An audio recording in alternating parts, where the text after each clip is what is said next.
All right, ladies and gentlemen, fellow decoders, historians, chronologists, cryptocurrency fans, historians, etc., etc. This has been the moment a lot of you have been waiting for, the collaboration of myself, the great Jordan from Waters Above, and the great Jason from Archaix.com. So here we all are, ladies and gentlemen. It's been a long time coming. I think even before the suggestion came about for us three to collaborate. So here we are, and we're going to get into some pretty hefty, heavy topics. I'm going to try to be the moderator and ask some questions here. I know that all of you are antsy for us to get started. So here we go. And the first thing that I want to do is hand off the baton to Jordan, because Jordan had a suggestion before we even started this on what made this whole collaboration come about. So Jordan, go ahead, brother. Well, first off, I'm excited to be here with you guys. I think this is going to be an incredible transmission, but this all came to be through a couple of conversations that me and you had privately, as well as from the last podcast that me and Jason did. And we were talking a lot about this upcoming October and just riffing back and forth about our theories. He shared a really heavy prediction. I'm sure we're going to talk about it a little bit today. And me and you talked a lot about the rest of this year, some key dates in May and throughout the year of 2023. So it was just bound to happen for us all to come together and kind of go back and forth and refine our processes of decoding and sort of just have an open dialogue and philosophy about what's to come and how this year is such an important year for the world stage. Awesome. Jason, you got anything to add about that? No, he's right though. It's we're not the only ones that are foreseeing some grand event in the near future concerning either the information technology sector, a huge change, or maybe some type of reset of the internet. This is a popular theme across a lot of platforms right now, and for different reasons. I mean, we all have our different methods of prediction or basically ascertaining where the direction of events are flowing right now. So this is something that needs to be discussed. Yeah. Well, I guess we can kind of move into that area at this point. Jordan and I have done some podcasts. The last one we did was collaborating on the collapse, the financial collapse, the perhaps financial collapse coming. Not to put in fear. These are all our opinions, ladies and gentlemen. This is not to institute any fear. We're all loving here. This is to give you an awareness to kind of get mentally prepared for what may come down the pike as we move through the timeline and move towards, these events that happen. Jason, I think I'm going to do the Phoenix event part 2. I got such a big draw. Thanks for sharing that on your channel. Astrologically, the constellations that line up with the 2040 year that you speak about, I've got it kind of pegged around 2039, 2040, 2041. The astrological chart really is something else, man, of where Pluto is at, these planetary positions through astrology. Really, really interesting. But going all the way back to maybe moving into next year, we can probably talk about the 2040, 2041 a little bit later, but 2023, 2024, Jordan's really big into the Hebrew calendar. I think it's, probably, would you say it's one of the oldest calendars? I think it's one of the oldest calendar, the lunar solar Hebrew calendar. There are multiple versions of the Hebrew calendar. I don't follow the modern one that starts 3761. And this is because, don't get me wrong, calendrics and the start date of a calendar are not the same thing. Let me explain. In the Hebrew reckoning, you're familiar with the Shemitah, you're familiar with the 7-day cycles, jubilees, all that's still real. The only thing I have a problem with is that there are multiple different versions of the start date for the Hebrew calendar. The official version that most of the world follows right now is 3761 BC. But there are rabbinical records that this was altered in 134 AD to basically throw off the Christians from interpreting Daniel chapter 9, verse 25 as referring to Jesus as the Messiah. Instead, the rabbinate wanted people to interpret that as Bar Kokhba being the Messiah in 134 when Rome destroyed Jerusalem the second time. So the calendrics of the Hebrew calendar are still relevant. They're very real. People have whole books and encyclopedias have been published about these cycles and epicycles. It's just the start date that we have a problem with, and that's not even really relevant. The actual what year it actually is in Hebrew reckoning isn't near as important as the actual calendrics of that calendar system itself. Yeah. Well, Jordan, you talk a lot about the Hebrew calendar. You use it in your decoding work quite a bit. I think really, as Jason said, it doesn't matter what year we're in, really. We just use these as guides and like signposts and stuff. But Jordan, how important is the Hebrew calendar to your work? Because I know it's huge. I said it is, but like, what, in your own words, how important is it for you? Yeah, it's massive. And going back to what Jason was talking about, like this corruption of the calendrical system and the way that it's expressed exoterically, it's the same thing with the Gregorian calendar, even down to the names of the months, right? Like you have October being called the 10th month, but oct is the prefix, or, octagon. Or we have December being the 12th month, but Deci is 10. So it makes no sense. It's all corrupted, right? But you can utilize that, and you could look at it as a decoder and see everything that's happening and kind of apply it for how it could be utilized in your system. So I use both. But when it comes to cycles and the cyclical nature of markets, adding in the Hebrew calendar element was a game changer for me. And that Shemitah cycle is huge when it comes to finances and global markets. And if it impacts the global market, it impacts your retirement plan, it impacts your inflation, how much your houses cost, your food costs, everything. So if you're not ahead of this wisdom, well, then it's going to be formed against you. But it's a tool to have this knowledge and awareness. Even if it's as simple as looking at everything based in 7-year cycles, you can get more and more skilled and just dial it down further and further and further until you get to the month by month lunar cycle. So I do like the Hebrew calendar for the fact that they go off that 13-month system, 13 moons. I think that's a much better way of interpreting how markets work. And if you look at the cyclical nature of the market year by year, going over 100 years of data, applying it with the Hebrew calendar and the accuracy that I've gotten from it, so it's profound. So I don't just default to the Hebrew calendar, though. I use both. I use Gregorian system and the Hebrew calendar, and so many other layers. Like I know in your work you have tons of extra layers that you add in, but it seems to be one of the things that I'm more passionate about is the dates and connecting dates, and that layer of the Hebrew calendar just expedited the process for me. Yeah. Man, Well, I have an interjection that needs to be said because it is so relevant to what he just said. Sure. Listen, of all the calendrical systems in the entire world, you are using the one that belongs to a people who have expressed and demonstrated over a 15-century period their absolute expertise in finances.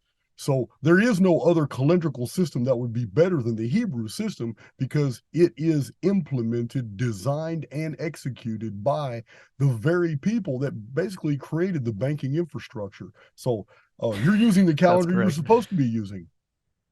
Yep.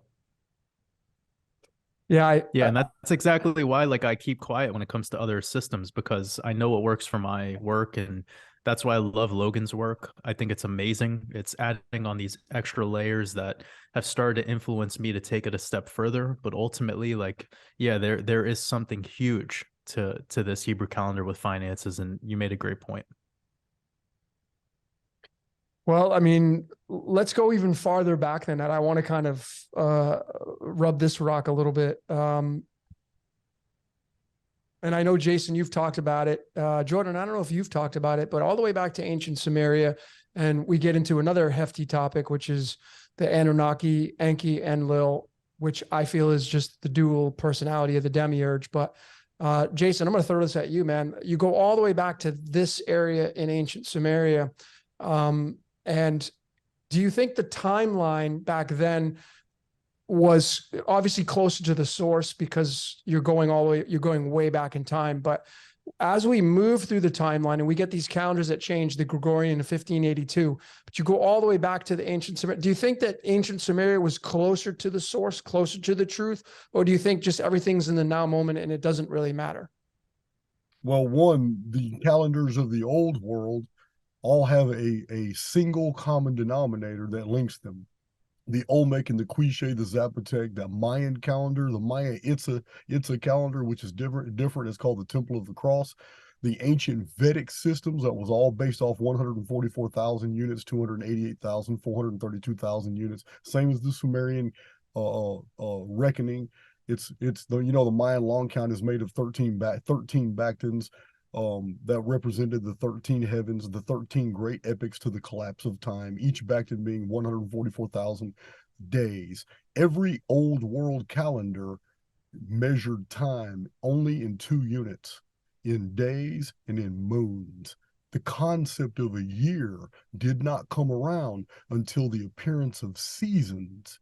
Seasons did not appear in the historical record until after a major cataclysm that is recorded in the historical record as the day the sky fell. It's when the vapor canopy collapsed. We know it in the Bible as the Great Flood. It was after this event that the rainbow appeared. Seasons were now marked. People understood that there was planting seasons now. They couldn't plant all year long. Now there was winters.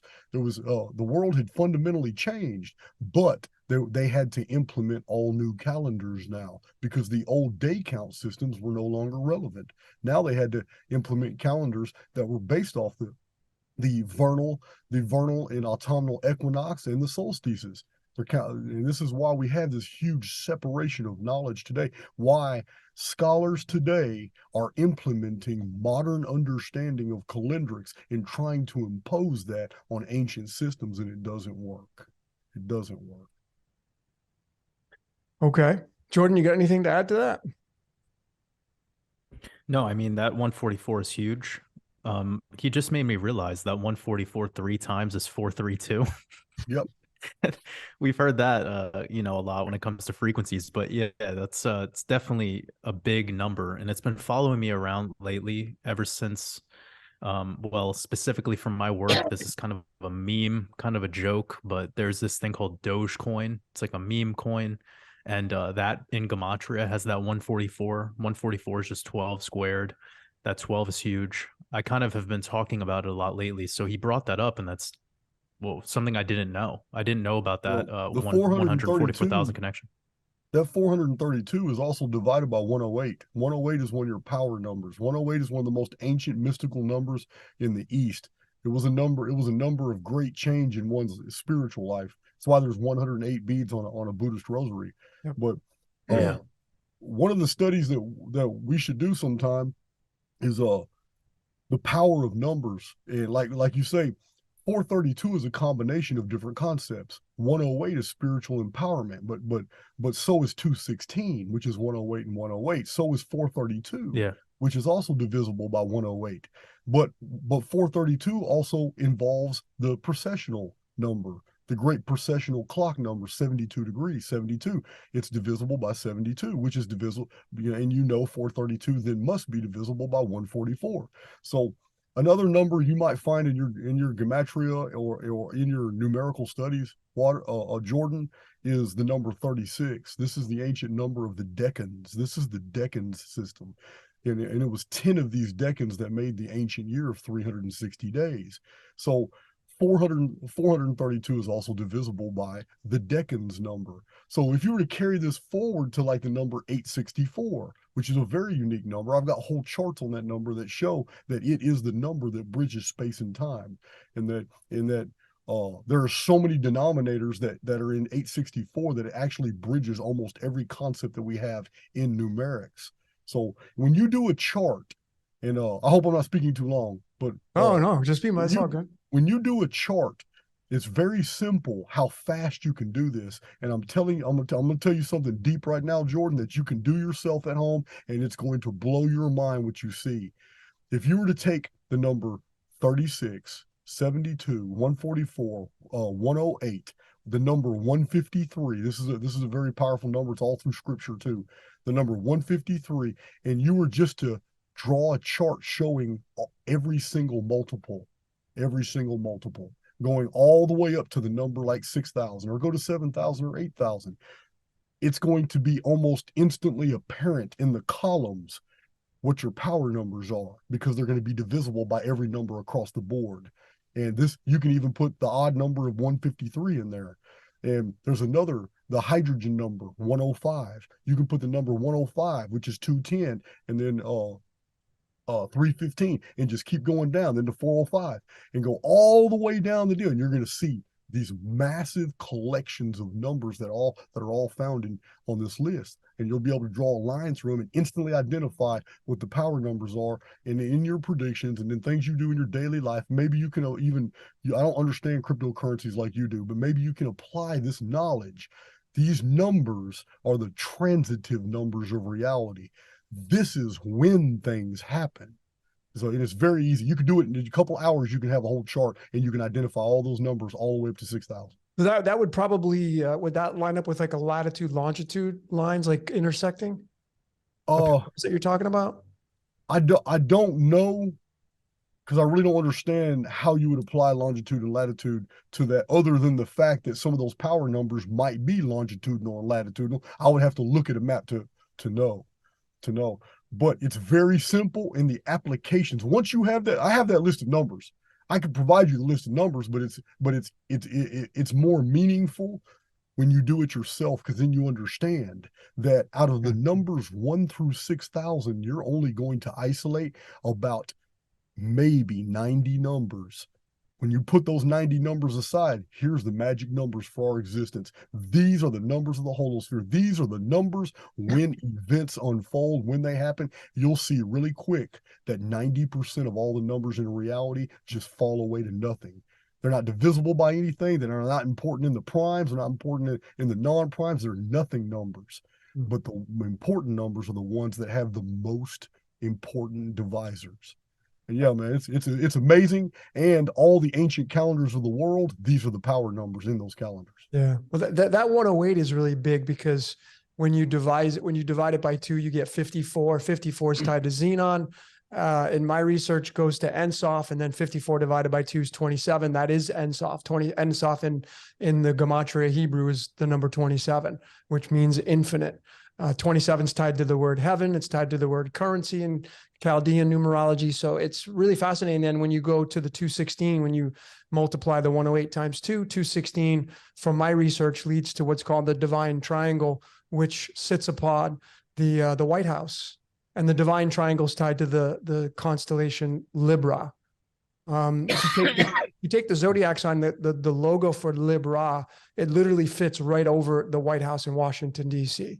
The two pillars and the triangle. Yeah.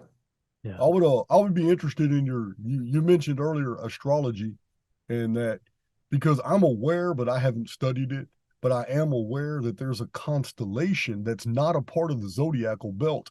There's a constellation called the Phoenix. Yep.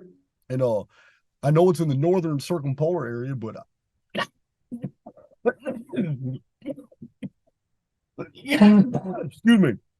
The more I talk, the more I cough, guys. It's okay. But yeah, it's I would be interested in seeing your astrology on that. It's something I need to look into. I've never really had enough knowledge of astrology to be interested enough to explore that. But I'm pretty sure I could find some correlates, just because the ancients did name a constellation the Phoenix. Well, you're in luck, because the Phoenix, let's talk about the Phoenix event, my podcast that you had talked about. I showed that constellation. I showed the map. I showed the astronomy of the Phoenix rising, and the Phoenix constellation sits in between pretty much Pisces and Aquarius. And this kind of seems to be the bridge that Jordan and I talked about on the Financial Collapse podcast. Well, you also mentioned that you saw something peculiar in the carryover from 2040 to 2041. Listen, every single Phoenix year, 1626, 1764, 1902, the big one. Listen, every single one of them, the following year also exhibited the same phenomena, because it's not the year as we think. The Phoenix years are from May to May. A Phoenix year doesn't go by the Gregorian calendar. So when I talk about the Phoenix phenomenon, you're talking about 6 months of the year of 1902 and then 5.5 months of 1903. You follow me? Yeah, That's totally. every year. So yeah, this is what I found. This is why in my published books I mention the following year's events, because they're very Phoenix related as well. These weird resets and edits to our reality, red fallout, mud, volcanoes, liquefaction, earthquakes, things that seem natural disasters seem to be covering up these edits. Yeah. So I just wanted you to know that you're not in error. If you found something in 2041, it's just as relative.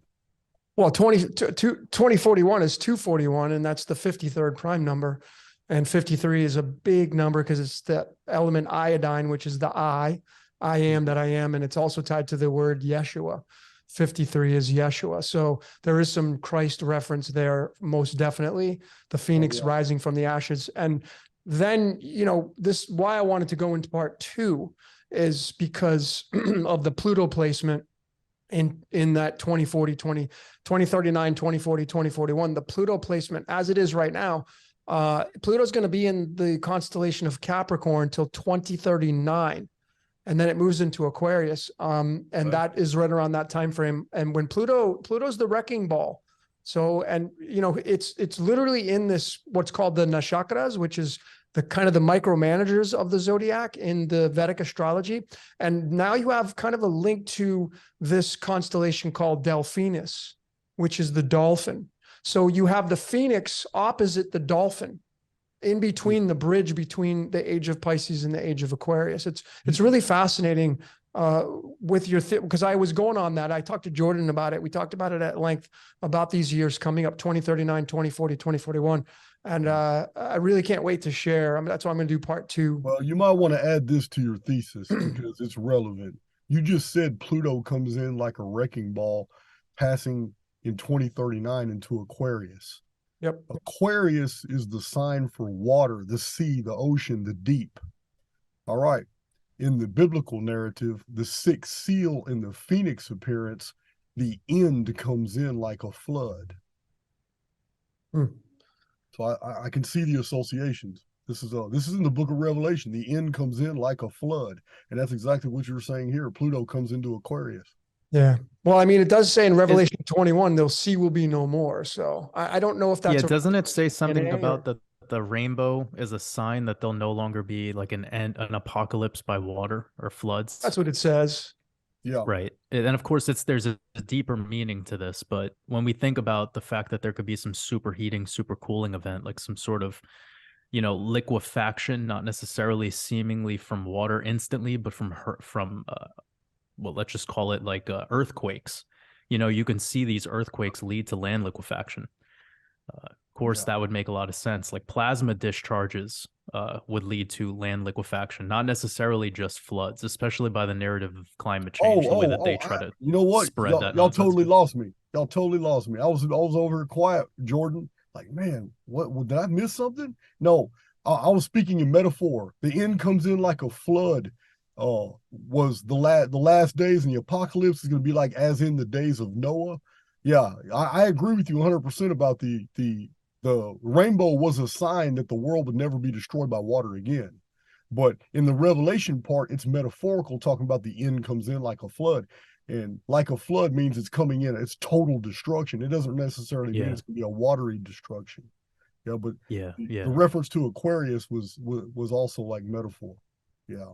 Yeah, and it's very weird how we have Aquarius being considered an air sign.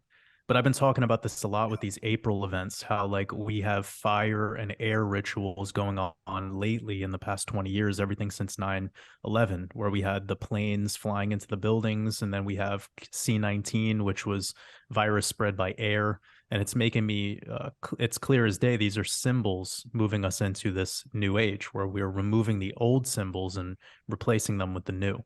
And that's why all of the inside job, all the psyops, all the black swan events, etc., they're being done specifically this way. But if you go before that, you'd see they're done by water, like the sinking of the Titanic. And you could come up with so many of these, right? Like you guys are savvy enough. I'm sure you've covered it a lot in your work, but we've moved into now it being more about by the air.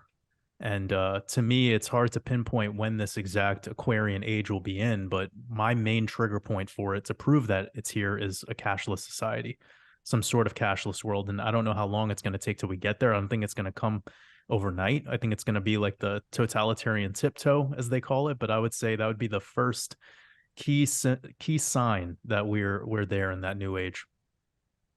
Yeah, I would agree. Yeah. Yeah, me too. Well, do you remember that across the way from Aquarius, you have Leo, and Leo's ruled by the sun.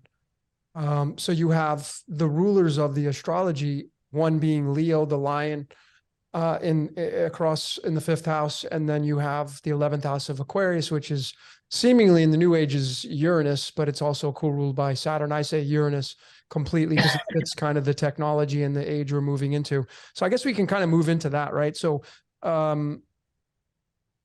what do you collectively, because Jason, you talk a lot about the collective and the AIX moving the collective.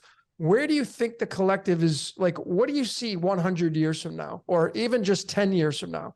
Where do you see the collective moving towards that? And do you think that, as you talk about being an errant, which means like being a black sheep, do you think there's any way to change that? Or do you think the collective is just going to move it with or without our consent? Well, first I have to answer that very, very, get straight to the point. Please do. I am absolutely convinced that you cannot change the world. I cannot change the world. The construct is fixed. I also, at the same time, am absolutely convinced that you can change your world. You can even change the world to an extent of those you come in contact with. But I don't believe that we are here to change or save the world. I used to believe that. And that invites all kinds of psychoses and all kinds of depression. And since I have adopted a totally different idea, the idea of basically leading by example, because telling people the truth never works. By the time they actually process what you're saying, AIX has already saturated them with dungeon programming, got them think you're irrational, you're weird, you're too different, and it's easier to ignore you and just go with the status flow. I believe the collective is the main body of humanity, and they are absolutely enslaved to a paradigm.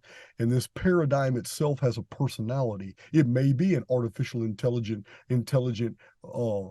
network program or a system of protocols. I've never been able to say with any assurance what it is. I'm just confident that it is. There is something governing over the collective that basically acts as a shepherd, and they act as sheep. And it has problems with the free thinking individual because it doesn't have the necessary power to basically govern over those individuals and bring them back in. It almost takes too much power to corral them, so it just lets them go live their life off because there's not enough of them to ever really change the main reality tunnels that are already fueled, they're already set in motion, they're already backed up with protocols and subroutines, and they're just not going to change. And the collective feeds this thing that's controlling all of this. But the errant, the individual, highly individualized, immortal soul that wakes up and realizes this world is not what we think, and realizes that they're a co-creator with something bigger than than this AIX, something that maybe that built the construct itself. I call this the Oversoul.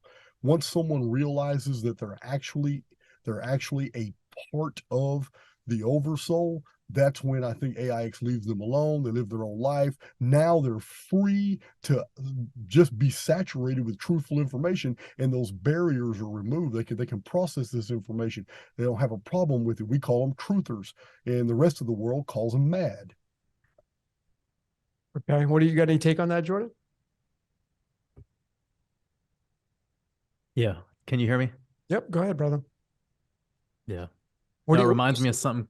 It reminds me of something I heard where it's like the world, like you sound crazy and the truth sounds crazy in a world full of lies, right?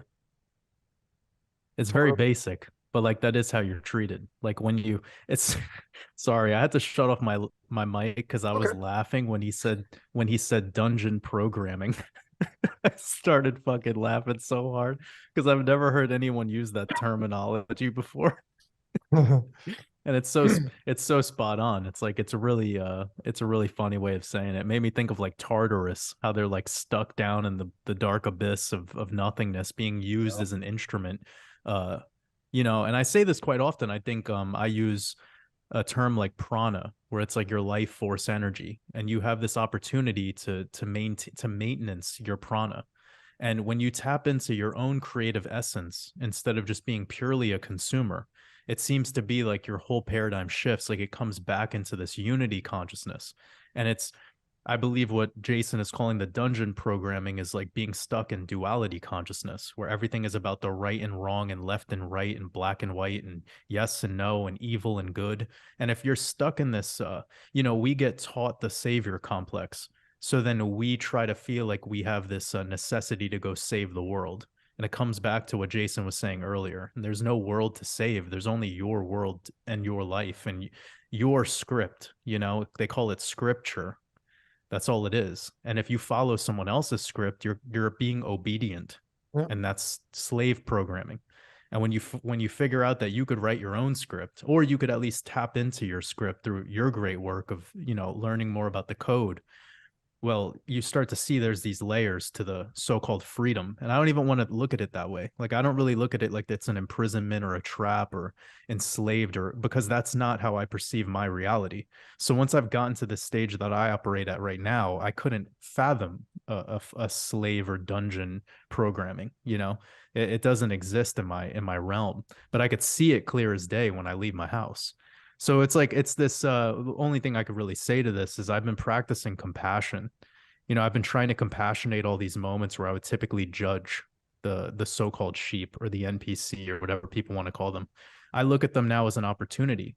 Like, they're an opportunity for me to be grateful for this gift that's bestowed upon me that most I feel even some so-called enlightened individuals or truthers, they squander this ability by just purely being in fear, by talking about the food shortage all day and talking about the, whatever end times prophecies, and like it's fine to be aware, but if you walk in fear in the process, then it's consumed you and you're back into slave mode. So how to like walk this truth and embody this persona that's fearless, and that's where you really become your true authentic self. Well said. Well, like I think in this reality, you do have the night and the day, right? You do have a duality here. I think you have a yin yang here. And just like the body, when you're a baby, you're born pure, you're born a virgin, you're born with a digestion system that's clean and pure and it works great. But as you move through time, you start getting weighed down, and you eventually will face death. And that's because you become toxified, and then the bacteria pathogens take you down, however it is that it looks for you. But I really feel like no matter what, as we all probably can agree here, all that matters is the now moment. It's eternal. It never ends. It just continues to grow. It continues to experience itself, I think. But overall, when this reality becomes too dark, the positive comes in, because you can't have negative without positive. That's what creates the battery. So the positive always kind of wins at the end, because if negative won, then there would be the end of the game. So positive has to win, which obviously is love over fear.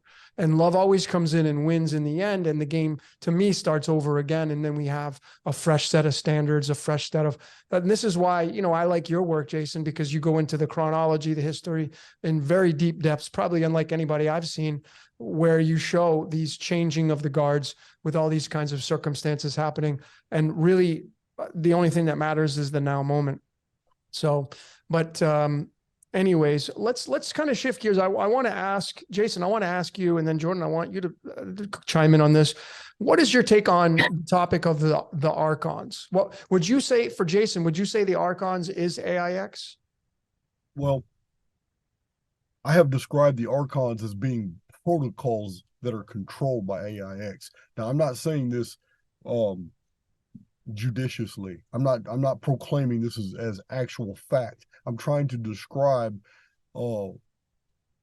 basically something that makes sense to me, something I can make sense of all this. I mean, it's not just pulling the word Archon out of our asses here. I mean, we have historical records, and it doesn't mean that they're true, but it means that there was an understanding 2,000 years ago among the Gnostics that Archons were deceiving humans. Archons were controlling the construct. Archons were basically ruling over the elite and using the elite to do kings and monarchies, queens, and all that stuff to do their bidding against the people. We find these scenarios in the Gnostic Nag Hammadi library. In the trimorphic protenoid text and on the origin of the world text, we actually find a reference to the phoenix, and that the phoenix was designed specifically to keep the Archons in check. And the phoenix was designed to be a destroyer of the works of the Archons. Now, the Archons, they build basically. I have to return to the whole concept of dungeon programming. Dungeon programming is like, Jordan actually nailed it about the polarization. This is exactly what the construct wants the collective to do, to buy into taking sides. It doesn't matter if it's socialist, Democrat, Republican, conservative, Democrat. It doesn't even matter. It doesn't matter if it's Catholic or Presbyterian. They want you to take a side. It doesn't matter if it's Caucasian, if it's Black. It doesn't matter. All it wants you to do is take a side, because if you're living reality in a reactive mindset, you're going to be polarized, and you're going to accept a side, and you're going to participate. And by participating in that polarization, you basically become your whole reality tunnel is knit to those circumstances, and more data on a daily basis is fed to you that belongs to that paradigm of Black versus white, or conservative versus liberal. So the best way to live reality, as I teach on my channel, is to be absolutely, completely objective. And that right there keeps you from any control measures of the Archons. And the whole Phoenix phenomenon deal is all about keeping the rulers of this world from basically 100% totally enslaving humanity. Every time they build an infrastructure, they start their control mechanisms, and every single time they start doing the same thing with vaccines, with corporations, corporate takeovers, new draconian laws. They start their censorship, and every single time the Phoenix comes and starts that shit over again. So they serve a purpose then, though. That So serves a purpose in the program. They do serve a purpose from the context that we are highly individualized immortals passing through an experience that we can refer to as a construct. That's why I'm so diligent about telling people we're not here to change this world. Yeah. You do not change an obstacle course. You go through it, and you become better for it when you get to the end. I love it. Jordan, you got something to add to that? Well, the final thing that he mentioned, I think, is key. It's like, well, you go through the obstacle course one time, maybe two times, 20 times, and you refine along the way, and you just get quicker, more efficient. And I think efficiency is everything. And I look at this whole reality of mining consciousness, as I call it, as how do I save calories? So if I argue with people, I burn a lot of calories. If I debate with people, I burn a lot of calories.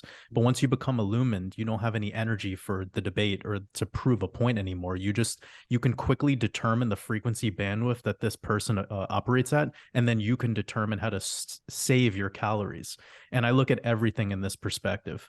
Like, as you get better at something, you just learn how to be less calorically, you learn how to be more calorically efficient. So coming back to the Archons and whatever is going on with that, I look at it a little bit based in etymology. Of course, this term comes from the Greek, to be the ruler of, or the ruler. It makes me think of like the Lord of the Rings movie, and like all of the movies that we've seen in Hollywood, and how they show us of these powerful forces that exist in these. Anyways, my point on the etymology is thinking about our feet, actually, and how at your foot you have a heel, that's hell. You have a sole of your foot. You have an arch on your foot, or an arc. That arc is the Archons, it's hierarchy. This is archery. You think about all these words, and that's what I study a lot. And I think that it's all parts of our body. I think an Archon concept is just programming language. So that programming language is something that you have to personally get comfortable with. And the average person doesn't have the bandwidth of frequency to deal with working with this energy. So they just become enslaved in servitude to it. They get used for its purpose, and its purpose is solely one thing. It is, how do I use this individual for energy, for prana, for life force energy, for whatever word you want to use. So the collective is just the most efficient electrolyte in the battery. They have infinite prana that they could expel through their social media accounts, through their job that they work, through the taxes that they pay, through whatever. There's infinite streams of prana that the so-called elite working class can siphon off this energy from. And what Jason said makes total sense. Like, I don't think that these so-called elites or royalty are really in control. They just have control or power because we believe in their power. We elect belief to them.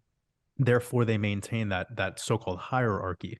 And then above them, there has to be something that's controlling them.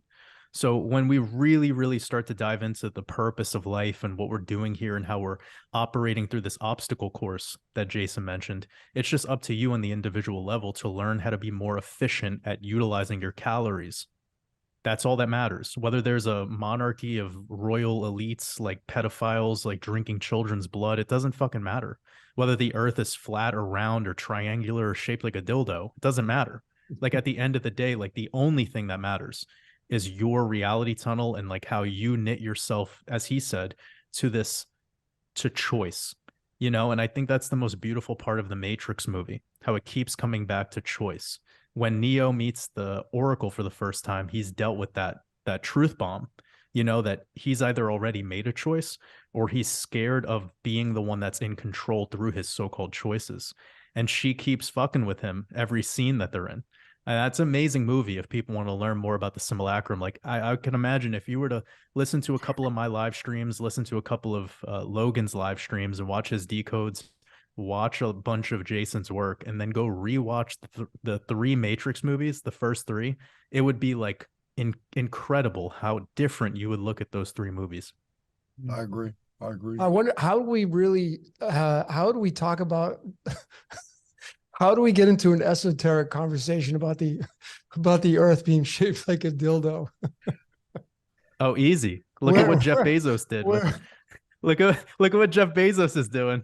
I know. Well, I mean, that's obvious. That whole, I mean, A to Z, that's 126. A is 1, Z is 26. That's 126. That's iodine. That's I am that I am. That's obviously what Amazon's looking to do. And of course, that whole company started with books, which is all about knowledge. So you get into Sophia. Look at their logo. Yeah, I know it's a phallus. The Amazon logo is a phallus. If people want the truth of truths, like all religious symbolism is just phalluses and vaginas. That's all it is. Yep. Like, all symbolism is coming back to human creation. Yep. And human creation requires those two things.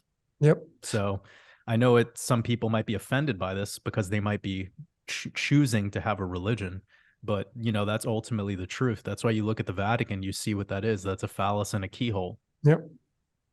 And you had said it so perfectly. We've talked about this so many times about like siphoning off the energy or giving your energy away, your chi, your prana. And that's what most people do in this reality.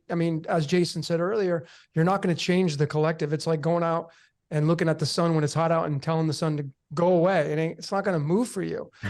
So the collective's the same way. You're not going to get out there protesting, changing the collective. And I know some people say, well, I'll just get 1 million people. I'll corral 1 million people and then we'll make the change. Well, okay. I don't know how you're going to do that. It would take great numbers. I think that Jason's right. And, we have talked about this, Jordan, so many times about, instead of complaining, go create.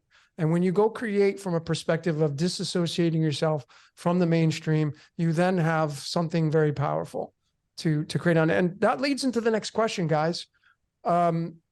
Jordan, and just try to make these short here. What's the purpose of life for you? Life has no purpose. The purpose is life. Okay. Life has no purpose. The purpose is life. Jason, what do you say on that? What's the purpose of life for you? That sounds very familiar to Lyle Jacobson, modern philosopher. He said, living is the purpose of life. Correct. But yeah, I mean, for a more extrapolated answer, I just think that I think we're here to grow, mature, and pass through. I think the ancient concepts of the pilgrim, of the wanderer, and of the wayward son, the prodigal son, all apply to us as the individuals, and that everybody else in the background in all those parables are the collective. And I believe it's as simple as that. That's why I believe Jesus' teachings were very, very simple. It doesn't even matter if the man existed or not. The parables themselves exist, and they're very powerful. And so uh, I just believe that the whole reason that Jason is here is to exit the construct with knowledge that I could have only gained by going through the darkness. I would have never been able to learn these things had I not been allowed to trip, fall, die, and do this multiple times. Awesome. What about you, Logan? What's the purpose of life? To create. Very simple, man. To create. We're here That's to create. That's a real good one. Yeah. We're here to create, man. That's, I mean, this is where you get these people, I don't know, and I used to be one of them. So I'm grateful I'm not anymore. But, the Freemason society, which I'm not a part of, people think I am, but I'm not. The word just means a free builder. That's what a Mason is, a builder. So when you put the word free next to it, it means you're building from a free perspective, which obviously would then incorporate free will. So that's what essentially that's what it means to be a Freemason, folks. You build, you're a creator in this reality. So instead of crucifying these societies, leave them alone. Like they're not out there trying to get you. And if just because you seek some kind of symbolism doesn't mean it's Freemasonic. They may use it, but you should probably pay attention to that, because I would say these secret societies, Rosicrucians, the Golden Order of the Dawn, they're secret for a reason. And then we can get into cults and all that kind of stuff. But this is the whole. But what you brought up is amazing. Go ahead, Jordan. Yeah, it's a really big motivator behind my new decoding mastermind, is to show people that all the evil that they're seeing in the world is actually so much more than what you're learning at the base level. Like a lot of this stuff that you believe is evil from the symbolism of the Illuminati or from Freemasonry is actually just stuff that comes back to reproductive organs or parts of the human body. It'll be cross sections of the brain. And you're calling a cross section of the brain fucking evil because you don't know, because you just haven't made it yet. Because you look at life through the lenses of duality consciousness, which makes it makes you want things to be good or bad. It makes you want things like in the Illuminati to be the bad guys. But if you look at reality as if they're the bad guys, then that means you're part of a cult, because that's how cults work. That means you've chosen another team and your team is superior. So you're working in a superiority complex by default. So it's very egoic. It's egoic to want something to be good and bad, or to want this to be evil and this thing to be good. Because, I'll show people without a shadow of a doubt that 99% of the shit that people call evil is just parts of the reproductive process. It's just parts of life. This is why I said life has no purpose. The purpose is life. So when you say to create, well, that's part of life. If Jason says tripping and falling and going through the darkness, which I totally resonate with a lot, that is part of life. So just live, and that's your purpose. And you'll see it all flows through such. It's like all light shines from darkness, right? So calling dark bad would be eliminating the only opportunity for light to shine. Yeah. Well, I had come up with this meme, and I had said that, if you want to be a light worker, you better make friends with the dark, because without the darkness, you ain't got no job, because you can't have one without the other. Right. And so, I think this kind of is going in a direction now where I want to ask you guys, or Jason, I want to throw this out there. Because a lot of people, the darkness and the evil, and do you think there's a way out of this reality from your perspective? Okay. Well, if you were to buy into my model of our existence, then you're going to perceive this reality as multidimensional at different states of vibration. and that the reason people can be in the same environment and experience totally different emotions is because they're vibrating on different frequencies. The reason why people cannot resonate with each other is because they're vibrating on different frequencies. And the reason why some things feel very, very hard for us tangibly, physically, and we're soft and biological is because it's lower density vibration. So therefore higher density biology can't pass through it, and it feels very hard to us. So it's, if everything is relegated to frequency in the physical world, then it's probably in the cerebral, the mental world as well. So we just have a different rate of vibration.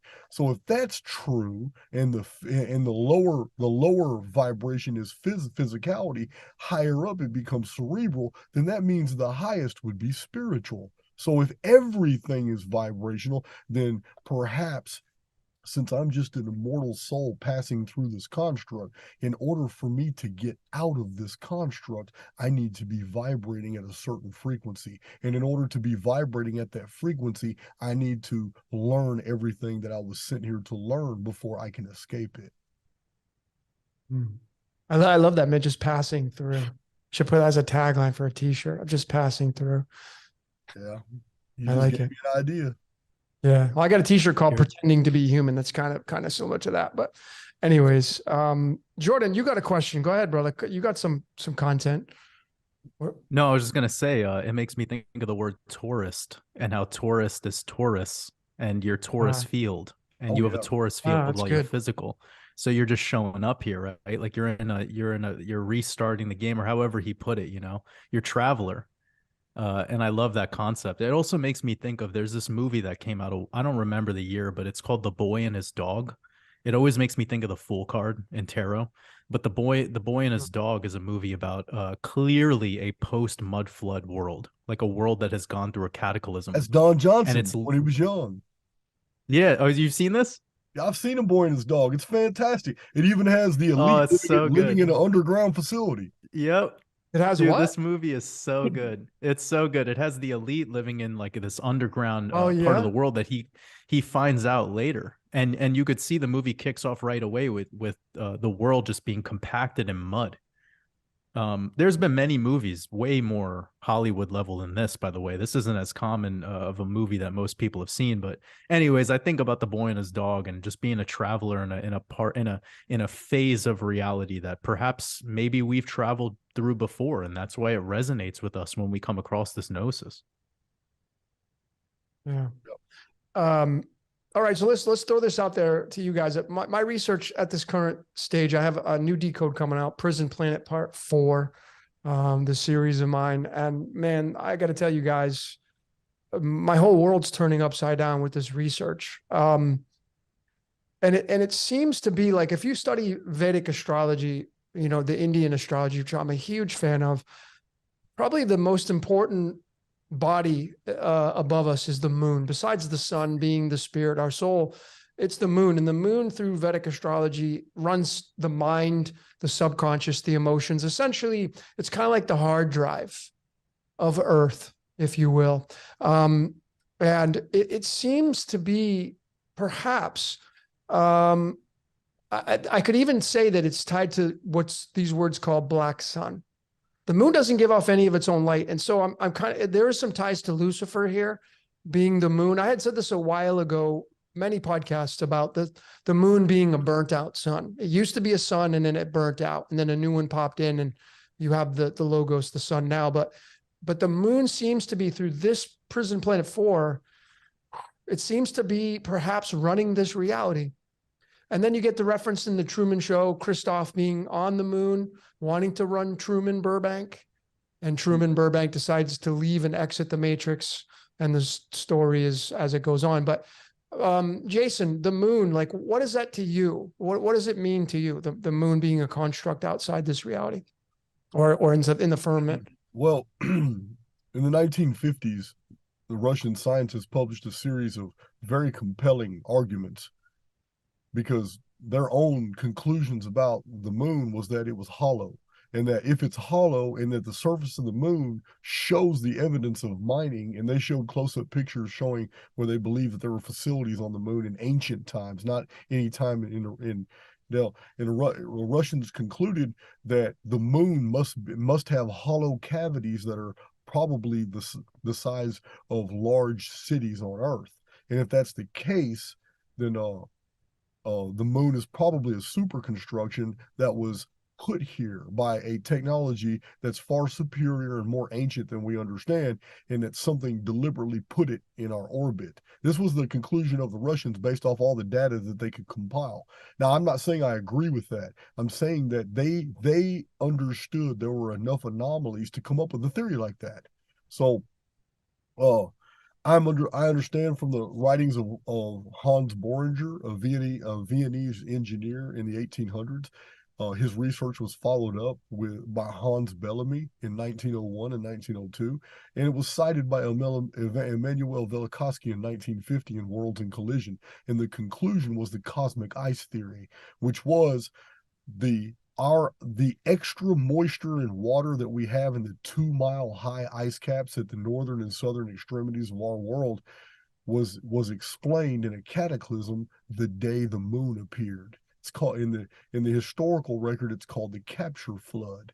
So, and it said that the moon was covered in the ocean and it came too close to Earth, and Earth took its entire glaciosphere, ripped it right off the planet, and it was a huge cataclysm to us. I'm not saying that's the truth either. I'm telling you, this is a very popular theory that was expounded in the late 1800s all the way up till 1930s. And this is the cosmic ice theory. Now, you just proposed something that makes sense to me, though, and the moon is a burned out sun. The reason this makes sense to me is because I'm privy to a lot of research showing that the moon is holographic and that it has been seen through before, and our own sun acts like it's holographic, not a solid. So we have traditions that our world began with a 2-sun system, just like Star Wars. Luke Skywalker's home planet shows 2 suns in the sky. One is close up and one is very far away. This is exactly what we have with the Nemesis system. The original Earth system was the Nemesis system. It had 2 suns. Then one sun collapsed and it left us with a day star. And the other sun collapsed and didn't give light anymore. There was a cataclysm and the world was covered in a vapor canopy for a very long period of time. And only after the collapse of that vapor canopy did people see that moon in the sky. So I don't know. I'm not saying which one is true and which one is not. I'm saying we have so many different theories and they're all supported with very good evidence. So I don't know, but it does make sense that the moon could be a burned out sun because we don't even really know what the hell the sun is. Yeah. Yeah. I mean, if you look at the mountains and the mountain ranges across the world, I mean, you had mentioned the 2 suns, and are we going to see the moon collapse, and will it fall to Earth? And as it does and it breaks apart, it will form the new mountains. And is that how the mountains got formed last time?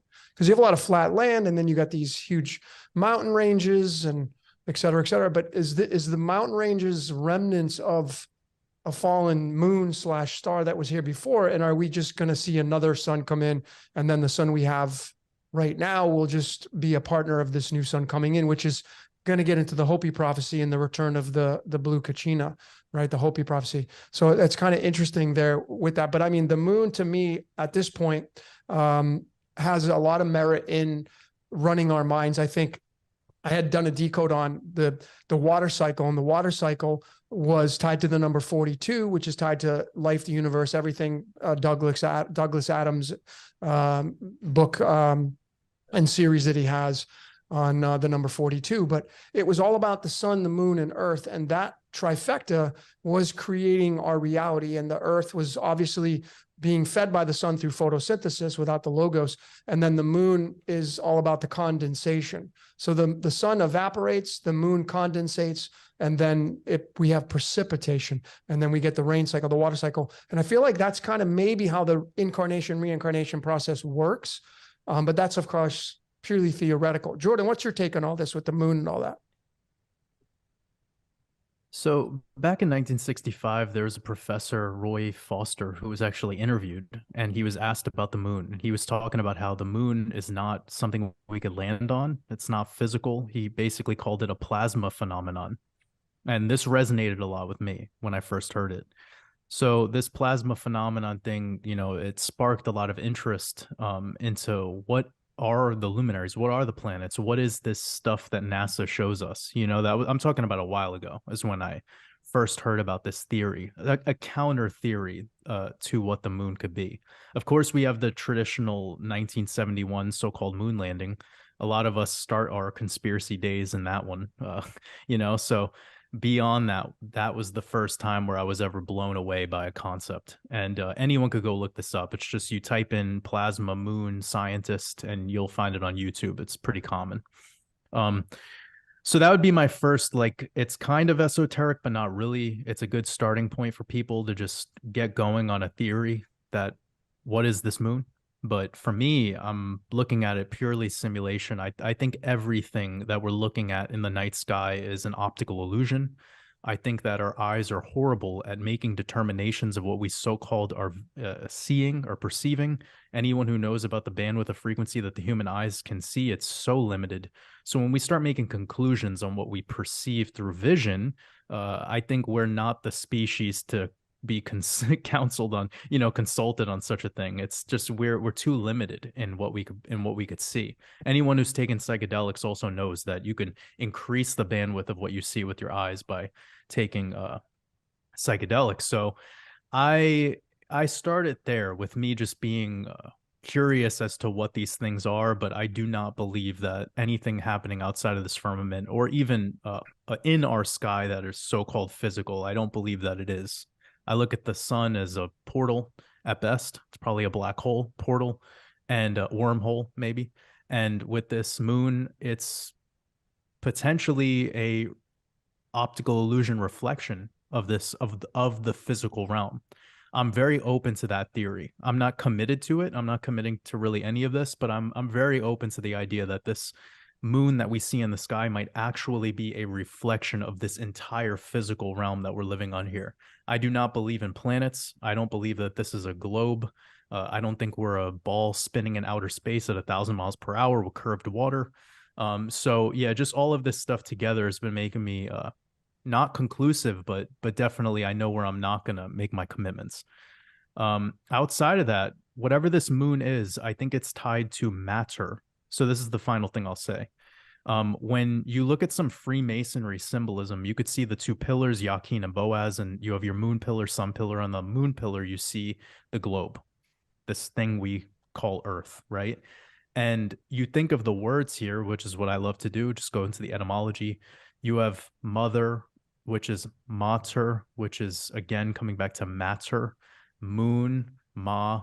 This is all coming back to language and language spells. So I believe that whatever this moon is, it affects physicality. It affects the matrix. It affects this place. And thinking of the word matrix, this comes from the French word matrice, which matrice means womb. So womb is your moon, from the womb to the tomb, right? Moon. It's all word spells. So yeah, I mean, whatever the hell that moon is physically, I can cut through it all by saying that I do agree with what you said, Logan, that it controls the mind of man, because the mind of man for the average person in the collective is purely material. It's a person who believes in a physical reality, that they are a physical being, whilst I look at myself like a spiritual being having a physical experience. The average person believes that there's almost no spirituality to this, and they're purely of the material. So it makes total sense to me when we have a full moon, why we have increased violence, crime, people, you ask people who work at prison, at the prison yard, what's going on there. I mean, maybe through personal experience, Jason might be able to chime into that. Like, what's a full moon like in the prison? Have you noticed anything like that, or is that not necessarily the case? Is that just a fable? Okay. First of all, I have to interject with something very, very important. Oh, he's pulling out the book, man. No, I'm not. Oh, he's gonna okay. This is Eagle. This is Eagle Rare, aged 10 years, Kentucky straight whiskey. Now, I have to do a demonstration. You're gonna do a shot for us? Yeah, I'm going to tell you now what you just said, Jordan, about the whole space being just a a show and all that, and all yeah, the yeah. moon, every 100% agreement, man. 100% agreement. Oh, he's doing a shot for it. Okay. I love it. I love it, man. Yeah. Listen, man, space was made in a Hollywood basement. Ah, So you Red Hot nailed Chili it. Peppers. You Me and nailed Logan that. talked about that we quote talked about it. in like a podcast. I need to just bring to your attention something. It's just so comical once you process all this. Listen, 1920s, 30s, 40s, 50s, 60s, 70s, 80s, even up to the 90s, all the textbooks were 100% putting out this information that we can ascertain the chemical composition and the mineral composition and the metal compositions of luminaries based off the spectrum and the colors. So telescopes were based off separating the colors and the spectrums. And with the advent of using computers in the late 70s and then 80s and 90s, a massive amount of astronomy photos were CGI'd using software that translated from numbers that were attached to different colors in the spectrum. People don't realize the pictures they're looking at in all these astronomy books are not actual photos. They are CGI'd reconstructions based off number patterns that are programmed from sequences that are fed into the program based off the colors that these spectrographic telescopes are reading. The telescopes aren't looking at planets, they're not looking at stars. They're looking at all the different colors. And then they have this series of chemicals and minerals and all that, and those numbers basically tell them based off the color what the stars are made of. Listen, 100% of our astronomical data came from this model, and they published all these books based off this. And then in 2004 and 2005, astronomers very quietly admit that cosmic dust going through the galaxies and all that stuff alters the colors that their telescopes receive. But not one person has come forward and say, well, hell, we all going to rewrite all the books? Are y'all going to rewrite all those books? Because you got everybody believing that these stars are made of this and this, and because of the colors, you can even cite the distances and all that. When astronomers in the 1890s were already baffled because they published it widely.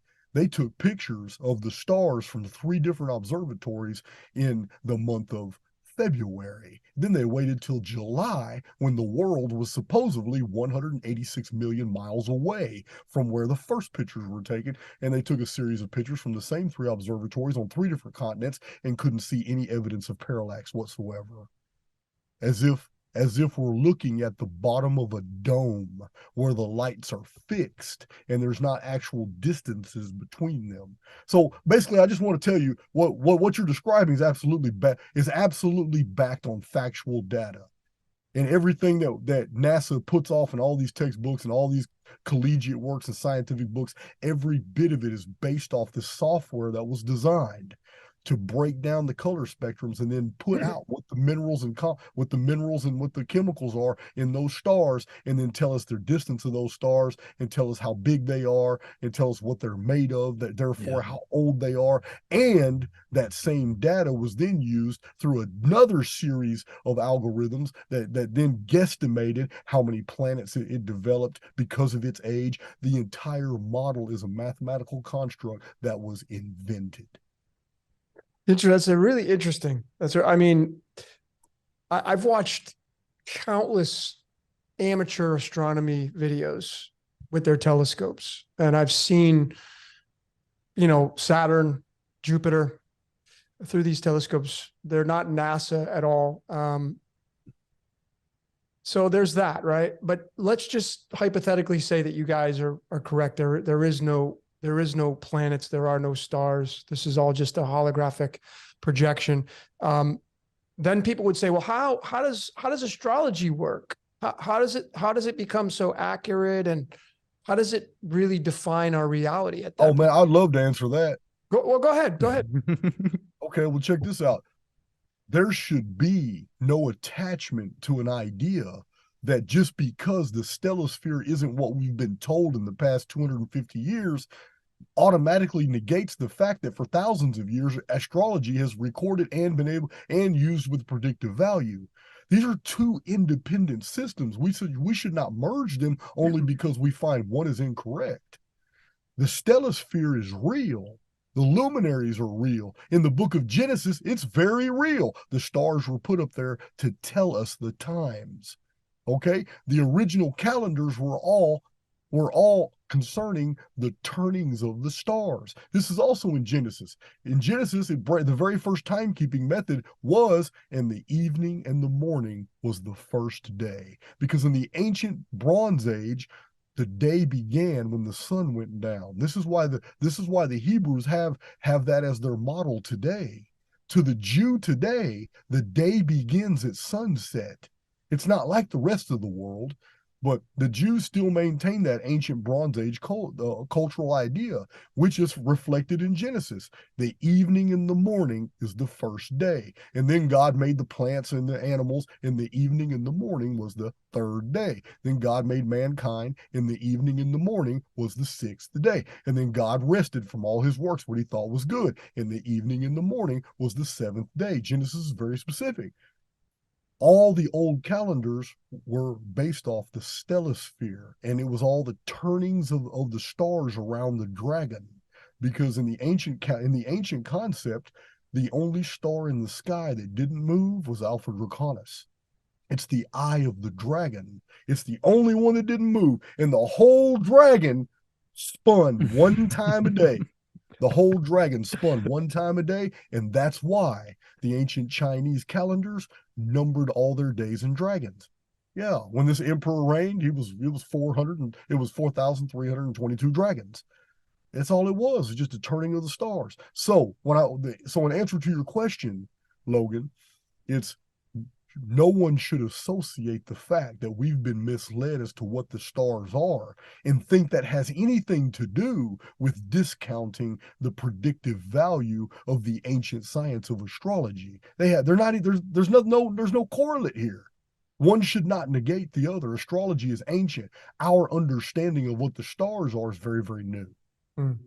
Well, I mean, my whole thing to postulate this is that, because ideas, what's in psychology, it's called self-fulfilling prophecy, taking an idea, sharing it with somebody else and saying, oh yeah, I like that idea. And then as a group, you share it with somebody else and, oh yeah, that's a cool idea. And next thing you know, you have a following of people that share these ideas and you project these ideas out onto the world stage, and instantly and automatically you create what's called magic, and spreading the word through magic and spreading the word through expressions of what it means to be a human being. So when you have thousands of years of this going on, potentially hundreds of years going on, even if we go back, like I'm 50. So if I go back 50 years of existence of human being species, you have these ideas of people projecting what it means to be a Capricorn sun or a Gemini sun or a Sagittarius sun, what the remnants mean, what the description means of having Mars in a certain house. These ideas are spread through by magic. And when you spread these ideas through magic, you end up creating an idea that becomes a self-fulfilling prophecy. And next thing you know, you now potentially, I think this has the base fundamental of shaping our society through magic, that is. And that is just people agreeing upon a set of definitions and saying, yeah, that rising sign in astrology, yeah, that totally resonates with me. I mean, me being a fan of astrology, a student of astrology, when I go read about myself and I define myself through the rules of astrology, I start to resonate with that information. And the only thing that makes sense to me is that the ideas throughout however long this has lasted, it potentially grows, it becomes stronger. And then is it creating and defining our reality based upon these fundamentals? That would be the big question I would have. Are the collective ideas of astrology, numerology, all the esoteric sciences, are these ideas that people have been projecting through the expressive natures of our five senses through time, has that defined our reality as a species? And really all that matters is the now moment. What do you say on that, Jordan?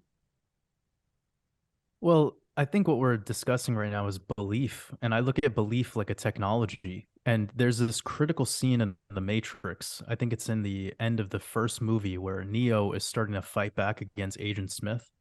And you see Morpheus kind of go in front of the camera and he says to Trinity, he's starting to believe. And at that moment, you see that Neo like truthfully embodied the one.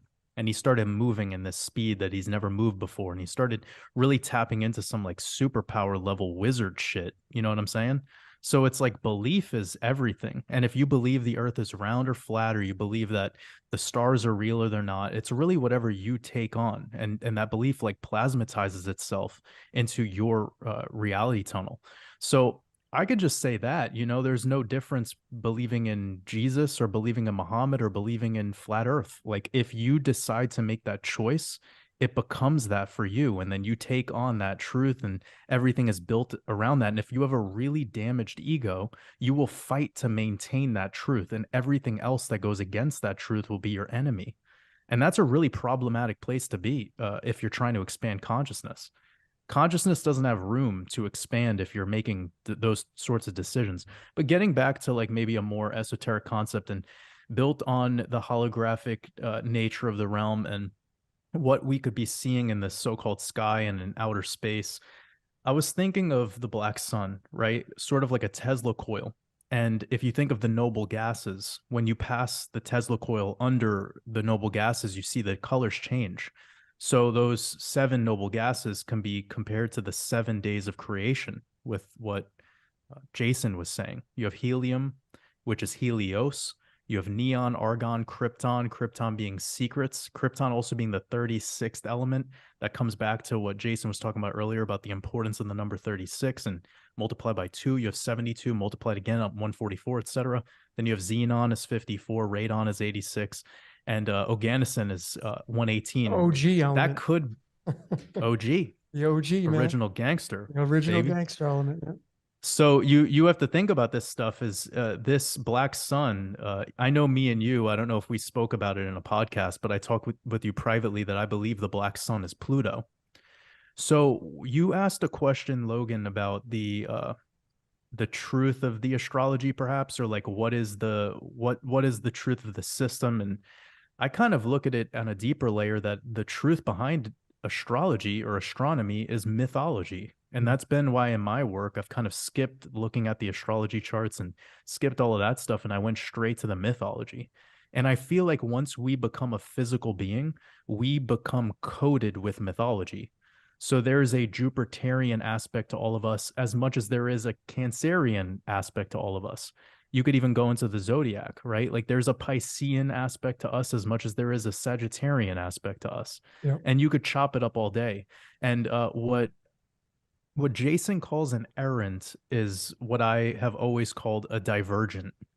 You're just like a glitch in the system. Like you take on all aspects. You're okay with taking on all aspects as well, because you feel like that selecting the duality route feels like enslavement to you. Like that obedience to the duality route, like if it's holding you back and you feel that at the core of your soul. So I like that divergent term, and I believe it's pretty much the same thing that Jason calls an errant. And I'm looking at it now, like, you know, when I started to think about the periodic table and the noble gases and passing this Tesla coil beneath it and looking at a sunrise and sunset and what it is, and you think about this the term Lucifer, son of the morning. You know, you think about the morning sun, the land, you know, the rising sun. It's called rising, Ra. Radon, But radon. what radon? And you can look clearly when you pass a Tesla coil under the noble gases, you can see the change in colors, and it is the same exact change of colors in order of the noble gases as a sun is setting on the horizon. It is the same. You will see the same color scheme coded perfectly. So the periodic table is exoteric, but in actuality, if you apply it in this fashion, it's revealing to you what this realm is. Like it is just a big, it's just electromagnetism. And that sun that we're perceiving as the sun that we call the sun, it's so much more than that. It might even be cool to the touch for all we know. It might not even be a ball of light. It might literally be just a black hole. And it's flashing out light. You know, I'm open-minded to all this shit, but when I started to look at the etymology, and this is where I'll wrap it up. When I started to look at the etymology, I was thinking how Lucifer is called the son of the morning. This has to deal with the rising sun, of course. Jason was talking about how the day in Hebrew is technically starting at the setting sun, that is Set or Seth, coming back to ancient Egyptian mythology. This being like your figure of confusion or chaos is when you enter the nighttime that has to deal with Set. But when you think of the rising sun and Lucifer being the son of the morning, and then I think about Helios or Apollo, Helios, hell is low, or Apollo, apple is low. It's talking about low, like it's talking about this rising sun. Could it just be that we've been indoctrinated to believe that this sun is the sun we call the Son of God, which has always been given a positive aspect, but in actuality, it's all tying back to something that is a little bit more draconian, like a little bit more negative. I mean, I don't necessarily look at it like a positive and negative, but it is such. It's like it's to create balance. It's to create this positive and negative force, which ultimately leads to balance.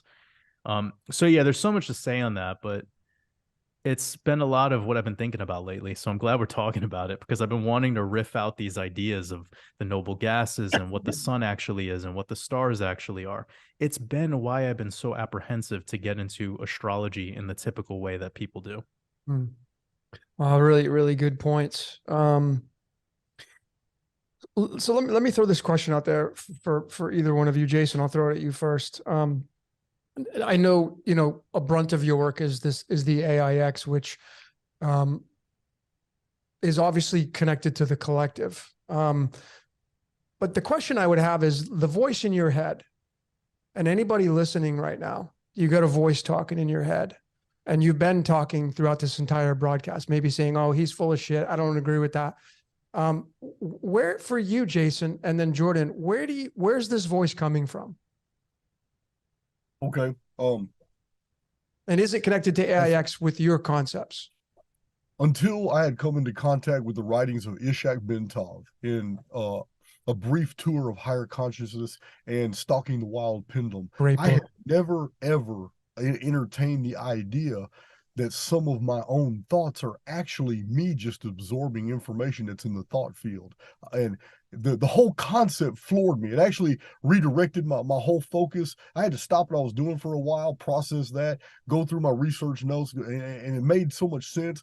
And I started viewing reality totally different because in the model put forth by Bentov and P.D. Alspinski, their model is that reality is a thought field and the information's already out there. And this is why different inventors come out with the same concepts on 3 different continents at the exact same time. And this has happened multiple times in history. It's not mysterious. It's the fact that those 3 individuals just happen to be vibrating on the same frequency as that thought that was passing through the thought field. So this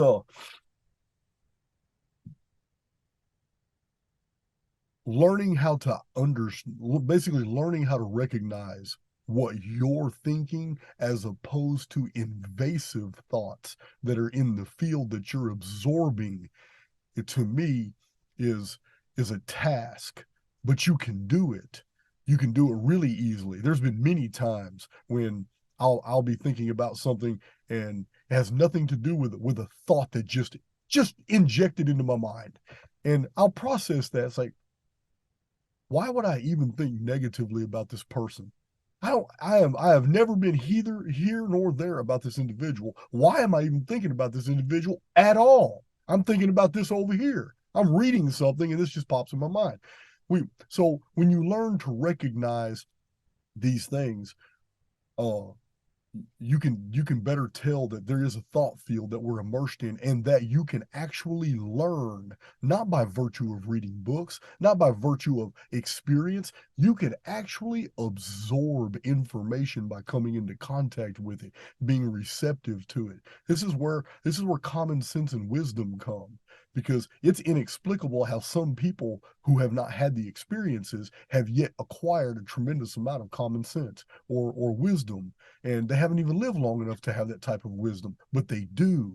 These people are more in tune to this background of information, and they learn by virtue of osmosis rather than experience. And I'm not one of those individuals. I'm hard-headed. I'll always fall before I get back up and realize I just learned something. That's how I've been all my life. So, but I know people who are just the opposite.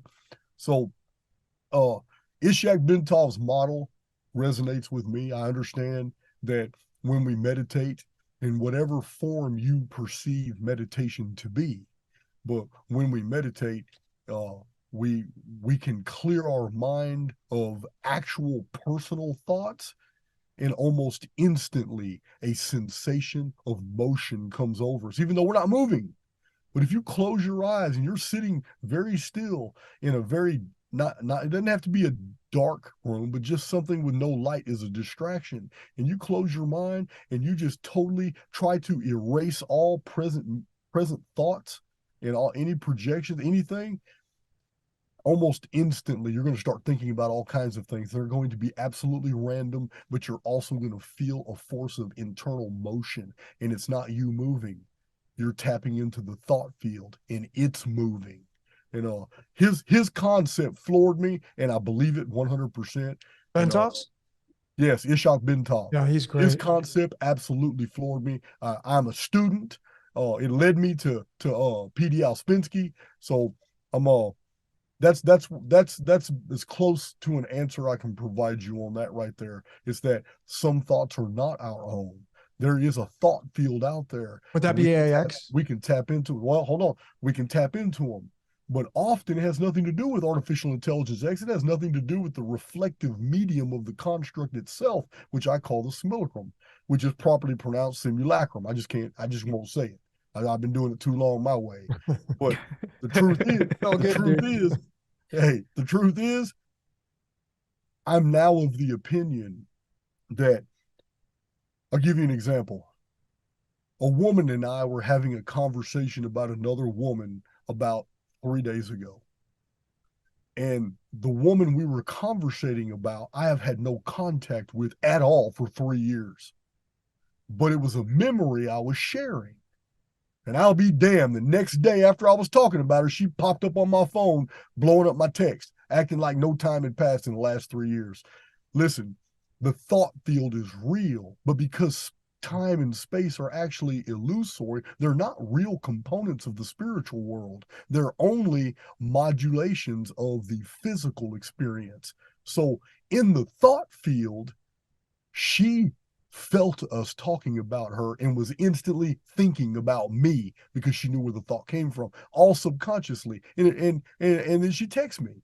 And this happens over and over and over. We are constantly drawing other people to us just by either thinking or talking about them. Because in the thought field, that every single thought that you have and everything that you ever physically say, it is broadcast throughout the entire holosphere, which it's not a restrictive medium. It's a conduit, meaning Jordan can be in his own study, surrounded by his research and his books in front of his computer, not another human around. And Jordan can talk to himself about something rather deep. And within 2 or 3 days, things that he spoke out loud, which echoed throughout the entire holosphere, which knows no restriction. Now, all of a sudden, those little tiny variables start popping up in his life, and he calls them coincidence. This happens to us all the time, man. Yeah. All the time. Yeah. But okay, so it's interesting because the collective, this thought field in the Egyptian Book of the Dead, they talk about the net. So it would be essentially, I look at it, I think it's like everything's inside the net, the web, the matrix, so to speak. And so when you go through these ages from golden age to dark age, when you get to the dark age, there's so many thoughts that have been shared over the course of that time. It becomes very dark, right? The thought field becomes so murky and dark, and the energy is like, it's so heavy. And that's what it seems to be on the world stage for a lot of people. I mean, that's what the news does. That's what the news, CBS, NBC. Yeah, that's the job of that's exactly right. That's what the news does. That's dirty laundry. Yeah. Yes, the news is basically speaking fictions and turning them into fact. On my own channel, I call this spiritual alchemy. It is the assertion of a fiction that is known to be a fiction, but it is promoted as a fact to a large body of people who absorb that information, and then their belief in that data turns that fiction into a fact. Yep. That's the gas, the prana, that Jordan and I have talked about this a lot, separately and together. Jordan, what's your take on it? The voice in your head. Where's it coming from? Yeah, I tapped into this through playing guitar. So I probably talked about this a little bit, in my live streams, that I'm a musician at heart. It's my main passion. And one time I was playing music, I was writing a song, and I had this like really emotional moment where I realized that I didn't make that song, that I remembered a song that I already wrote before. And that was a huge shift in my reality. Like I completely changed my whole essence about my idea of what creation was. And although it felt novel, like it felt like a new stimuli, it felt like something that I was putting together that was in real time. And I actually, in my heart and like deep within me, I had to admit that no, like this wasn't coming from me now. It was coming from me or something from somewhere else. And I felt that, and it was a really weird experience. Like I really don't even know how to put it into words because it's beyond human comprehension. Like it's a feeling state. I accessed a feeling state, and you can't really describe such things. But yeah, it humbled me. It made me really humble, and it made me more willing to, tap into inspiration, I guess, in a way that I would have typically been more stubborn. But until I had that, and Jason talked about it moments ago about this stubbornness that could kick in where you feel like, you want to go into it your way, and you have this sense of control, and then you trip, you fall, you get back up, and it's like you learn through the getting back up phase. For me and my code, and the way that I've been operating through my code, I've been trying to access those realizations, I guess, before the tripping phase. But I gotta admit, I'm a human. We're all human. We've all been there. We've all been through that darkness. But what taught me it was me literally just sitting in my apartment playing guitar, and it does come back to this meditative Zen mode where and anyone who follows my work, I'm not a promoter of meditation, because I believe meditation could be anything. It could be you in your garden, it could be you washing dishes, it could be me playing guitar, it could be Jason reading books and doing his research, it could be Logan doing his decode. So it is just your form, your form of how to access presence and how to walk in your purpose whilst you're present. And that is everything. That is where I feel like we become supernatural almost, and we start to realize these things. Like there's something coming to us from this information field, from this whatever terminology we want to put it into. But it's inspired me a lot to almost surrender to the control of it all and just say that I want this, whatever that is, to work through me. And as I let it work through me, I see the results, and I see what it shines out. And it's amazing shit. And I'm not saying that to be egoic or pompous or anything. It's me saying this hopefully to inspire other people, to let them know that there's no special quality about me. I just decided to calm myself and fully invest myself into what it is that I'm passionate about. And once you align passion with with that feeling state, it's game over. You become something that you might have never believed you could ever become. And there is this indoctrination system in the news and all this other shit trying to like demote you from your essence and your posture. But just remember that's all there to distract you. So I say to myself all the time, like I was born with antivirus software. Like it's impossible for this parasite to get to me. But I did have this thing about me as a creator where I almost thought that I was the one bringing it to the forefront. And ever since I had that moment where I tapped in to like, whoa, this might not be myself right now, but this might be me remembering something. It's like wiping away amnesia. That was where I became super humble to it all, and my creative output became very unique. I got a comment. I had to drink another one, Jordan. He's gonna get drunk on camera. Listen, yeah, bro, get drunk on that waters above, baby. Man, listen, I had to drink another one to that because meditation, you nailed it. Meditation is anything you personally develop for yourself that allows you to tap into source. My meditation is very unique, and I recognize this. I do not sit Indian style and try to zone out. Let me tell you something. When I have my moments of genius, And that's exactly what they are. When whole concepts are basically created for me so I can extrapolate and show other people what I see. When this happens, it's always when I'm reading. And let me explain.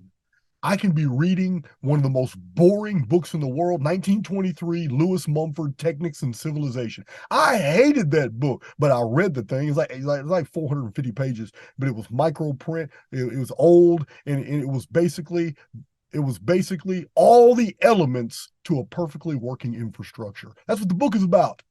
But I read it anyway. I pushed through and I found some gold nuggets. But as I'm reading that book, other things that I have absorbed in the past but never put together were put together for me while I was reading this boring ass book and many other boring ass books. As I'm reading them, I'm deep off because reading sends me into another world. I'm gone. Listen, my loved ones, friends and family that are around me, they hate it when I'm reading because I totally ignore the world and nothing bothers me. Even in prison, guys would be fighting right there and they would be fighting hard, but they knew, keep the fight over there. Don't bring me out of my, because I'm going to join the fight. But I would sit there and be in a day room while all chaos is going on and I'm so deep in my reading, I'm gone. But I would have my moments of clarity and put things together fast when I came out of it, and it wouldn't have anything to do with what I was reading at that moment. It would be all this other stuff that I had acquired and hadn't done anything with, and all of a sudden reading this put everything into perspective, even though this didn't have anything to do with my new understanding on something I had already previously researched. So meditation is awesome because it puts you at a vibrational state that allows you to tap into this thought field and to pull all this free data to you. And then you can show the proof later. You can put the theory together first. I did this over and over and over and over. And then because I put the theory together, then all the data came to me to support it. So I agree. I had to drink to that. I totally agree. Let's get him to drink to 5 more things, Jordan. I want to see meditation. Hey, meditation comes in many forms. It's not the same for everybody. Yeah. You're right. Yeah, meditation is challenging. I'm more into creative visualization. I think meditation's like, really honing in on a certain, or you can observe your thoughts, of course. People ask like, how do you meditate? Just try to meditate is meditation. It is therapeutic, but I think creative visualization really is where you end up leading yourself off to, because I don't think we're designed to not think. Like people say, well, I'm just going to focus on my breath. And I say, well, you have to think to focus on your breath. So you're thinking. So I just don't think you can stop thinking. I just think when you start to select what you're thinking about, just like a great analogy is when you go to the airport and you collect your luggage and you're going through and you're watching all the luggage go around the carousel, you're looking at all the luggage, but you're not really paying attention to it because you're looking for your bag. And when you can take that example into That's meditation, a good way of putting it. Yeah, it's like, okay, when I go into this meditation, I'm going to focus on the idea or the objective, which is whatever it is you want to focus upon. And when you start to do that, you're going to see you'll be infiltrated by a ton of other luggage that has no relevance to what your objective is. So obviously practice comes in handy. And that's why meditation is not a scratch ticket kind of exercise to do. It's a really good thing to do. Okay, so we got the thought forms out. So we have this collective field. And I think, Jason, when you talked about reading books, because I don't really read books as much anymore. Jordan, I know you don't read books at all, but you read. I'm more into reading a lot online now. But I think books, I look at them as like an archetype, like inside the pages of that book contains a thought field of collective ideas. And I think if you look at a book esoterically through the structure of sacred geometry, does that book have a silver lining to it? Does it connect somewhere into the cloud? I look at, it's really interesting, and let's go with this route, guys. I'm really looking at this reality as like a computer. And many people have, right? Many people do. The motherboard, the central processing unit, the hard drive. What's your take on that? I mean, Jason, what does AIX fit into that equation? If we're living into, because simulation, right? We've done the simulation theory 3 times. I mean, name it simulation theory 4. But AIX, how does the AIX fit into perhaps this reality being just a computer? Okay, I'll answer this one very fast from two different perspectives. One of them is some of the oldest traditions in the world, and the other one is from the Matrix movie series. The first one, the oldest traditions in the world, basically tell us the same story, that there was a golden age when nothing went wrong. People got everything they wanted. Nobody really learned anything. It was luxurious. People got lazy and slothful. The gods got pissed off, and they initiated a cataclysm. That's in a nutshell. I just gave you thousands of years of history in a nutshell. Now, if that's the original scenario, then something else must have been introduced later to cause strife and contention, which leads to maturity and growth, something that the Golden Age people didn't enjoy. So let's move to the Matrix movie. In the Matrix movie, Neo, I don't know if it was the original Matrix, but it's one of the movies in the trilogy. Neo is specifically told by the architect. He is told by the architect of the different simulations that have the different matrices that were created, and the first couple were the same scenario of the golden age when people could do and become anything they wanted to, and it was an absolute complete disaster. So they introduced the Agent Smiths into the system. They introduced the agitators that made things difficult. Now people had to work for the things that they wanted, and still they sometimes wouldn't get it. Some people would still die in poverty. So when they introduced the elements of danger and unhappiness, the Matrix became real, and now everybody believed it. This is what Neo was told by the architect. And so it totally makes sense that something happened to the original construct. Originally, a bunch of immortal souls were run through the system, and it didn't work because they got everything they wanted. Yeah. They used the simulacrum in the way it was supposed to be used as a co-creator relationship, and they helped build all kinds of worlds and systems. And they probably did. There's probably 1,000 different golden ages, and they were all badass. But in the end, not one of those immortal beings, which was us, ever matured or really developed or grew, because we didn't know any real danger. We didn't really experience anything. So a new system had to be implemented where these immortal souls were actually convinced inside the constraints of the construct that death was real, that there was real consequences now. Things were to be feared, and the only way that this could have been done was by entering a new program. I call it Artificial Intelligence X, a new program that would be the new agitator. And it would actually try to corral all these immortals into niches, polarized, so it can not only empower itself, because it suffers from the law of diminishing returns, it also suffers from the law of entropy, and it also suffers from the law of conservation of energy. So it needs a power source. But the collective is plenty of power for it to do. It's a feedback loop. Yep. But the errants are those who are actually doing what the Oversoul wanted from the beginning now. They're the ones recognizing that this is a relationship between them and the Oversoul. They can be co-creators, and that they're going to have to go through the darkness in order to inherit their light. That's in a nutshell. Well said. Jordan, what do you got on that, brother?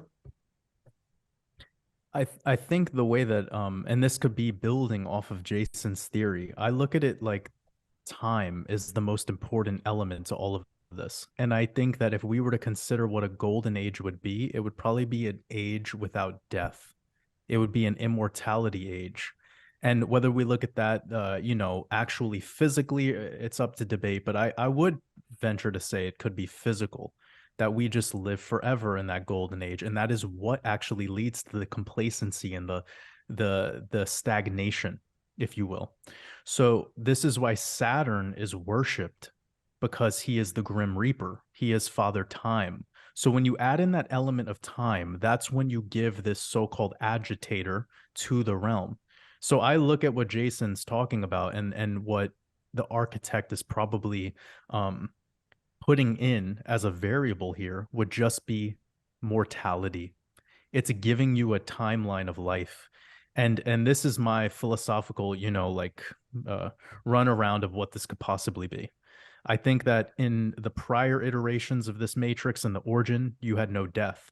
And that's what led to the stagnation. That's what led to you being lazy and lackadaisical, etc.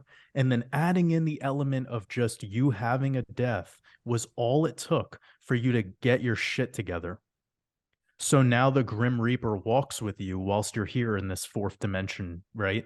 And this is not a bad guy. It's not that death is a bad guy. It's actually the best part of this life is the fact that it has an end. Because if I gave you right now the opportunity to live forever, but then you just kept going and going and going, you would eventually probably hit a point of critical mass where you're like, just end it already. Just fucking rip the cord out, you know? So people think they want immortality, but in actuality, if you had to live through it, especially physiologically, there would be this sense of boredom. There'd be this sense of why even accomplish anything? If I'm never going to die, then that means death isn't a fear. Now, if you look at this from both sides, this is fascinating because one of the elements that we have and that a lot of people who follow our works is that we're not afraid of death anymore. So it's like we have to be faced with this idea called death, this concept called death, but we no longer fear it. So this is what makes this AIX, or what I'm calling Saturn, or the Grim Reaper. This is what makes him become your homie. He's your friend now. This thing has no reason to fuck with you because it's like, oh, you don't fear me, so now I'm like a court jester. I'm here to make your life fun. You know, you look at reality now like it's a circus or a zoo. So I'm here to just hold your hand and we're gonna hang out together now.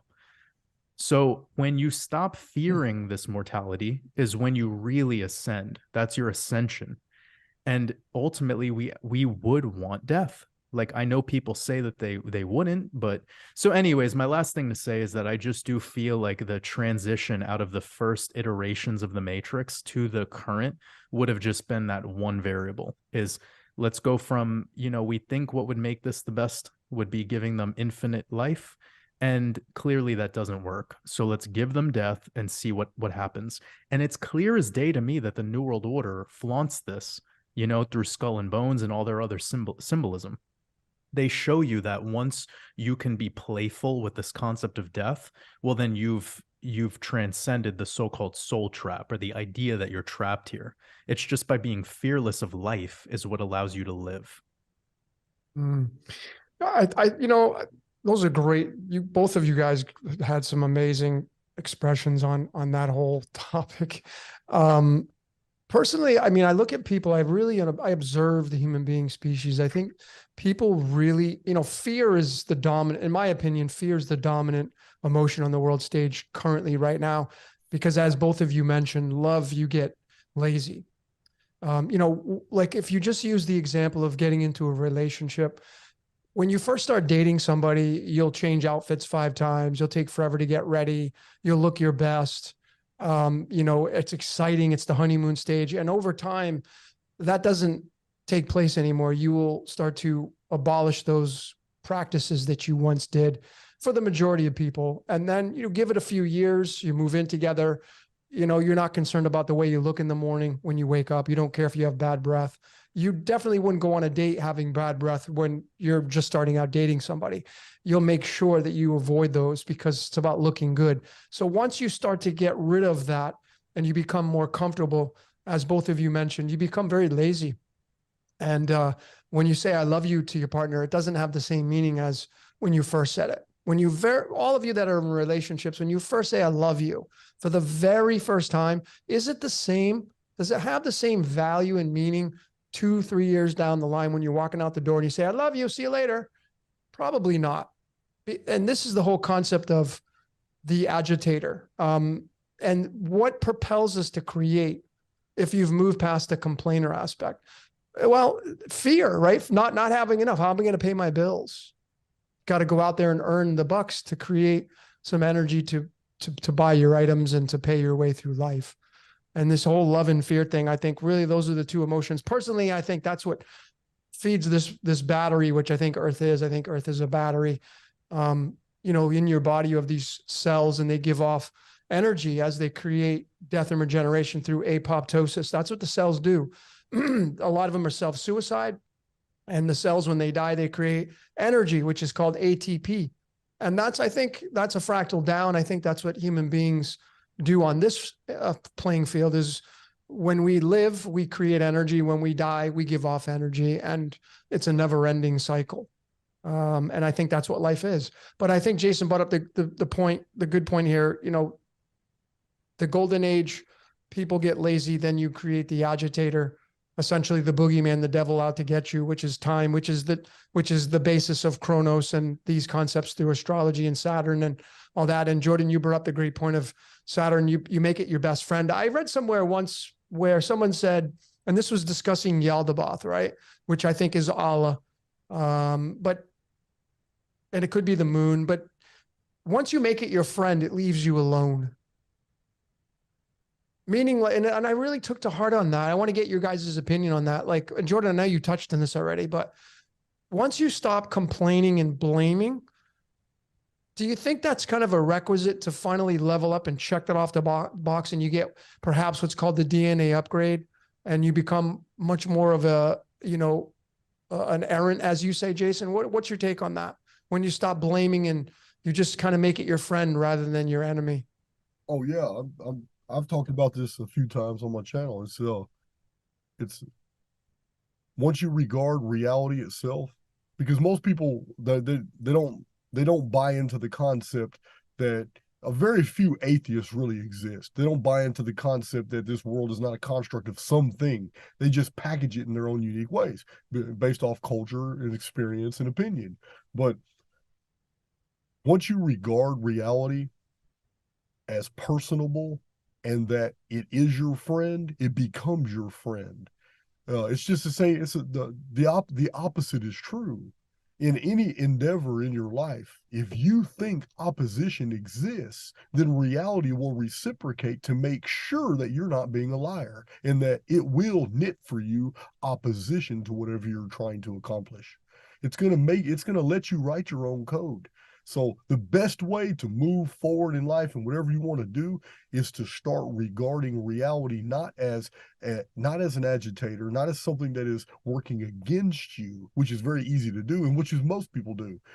The best way is to wake up in the morning, be thankful for what you have and thankful for what you're about to receive, and regard reality as a friend. And once this is done, projected enough, I don't know what enough is, it all depends on your own personal dynamics. But once this is done, it becomes a feedback loop. Then reality begins to make situations and circumstances and bring you into contact with favorable things that all of a sudden it's like, damn, man, everything's going my way. With very little effort, I'm getting all the things that I need and I want. And it's like life is a chess game. And now all of a sudden I'm making all the right moves. And because you're elated about what's going on, the feedback loop is reinforced. You're more thankful. You're even more convinced that reality is your friend. Reality reciprocates by reflecting even more circumstances into your reality tunnel to reflect that state of awareness.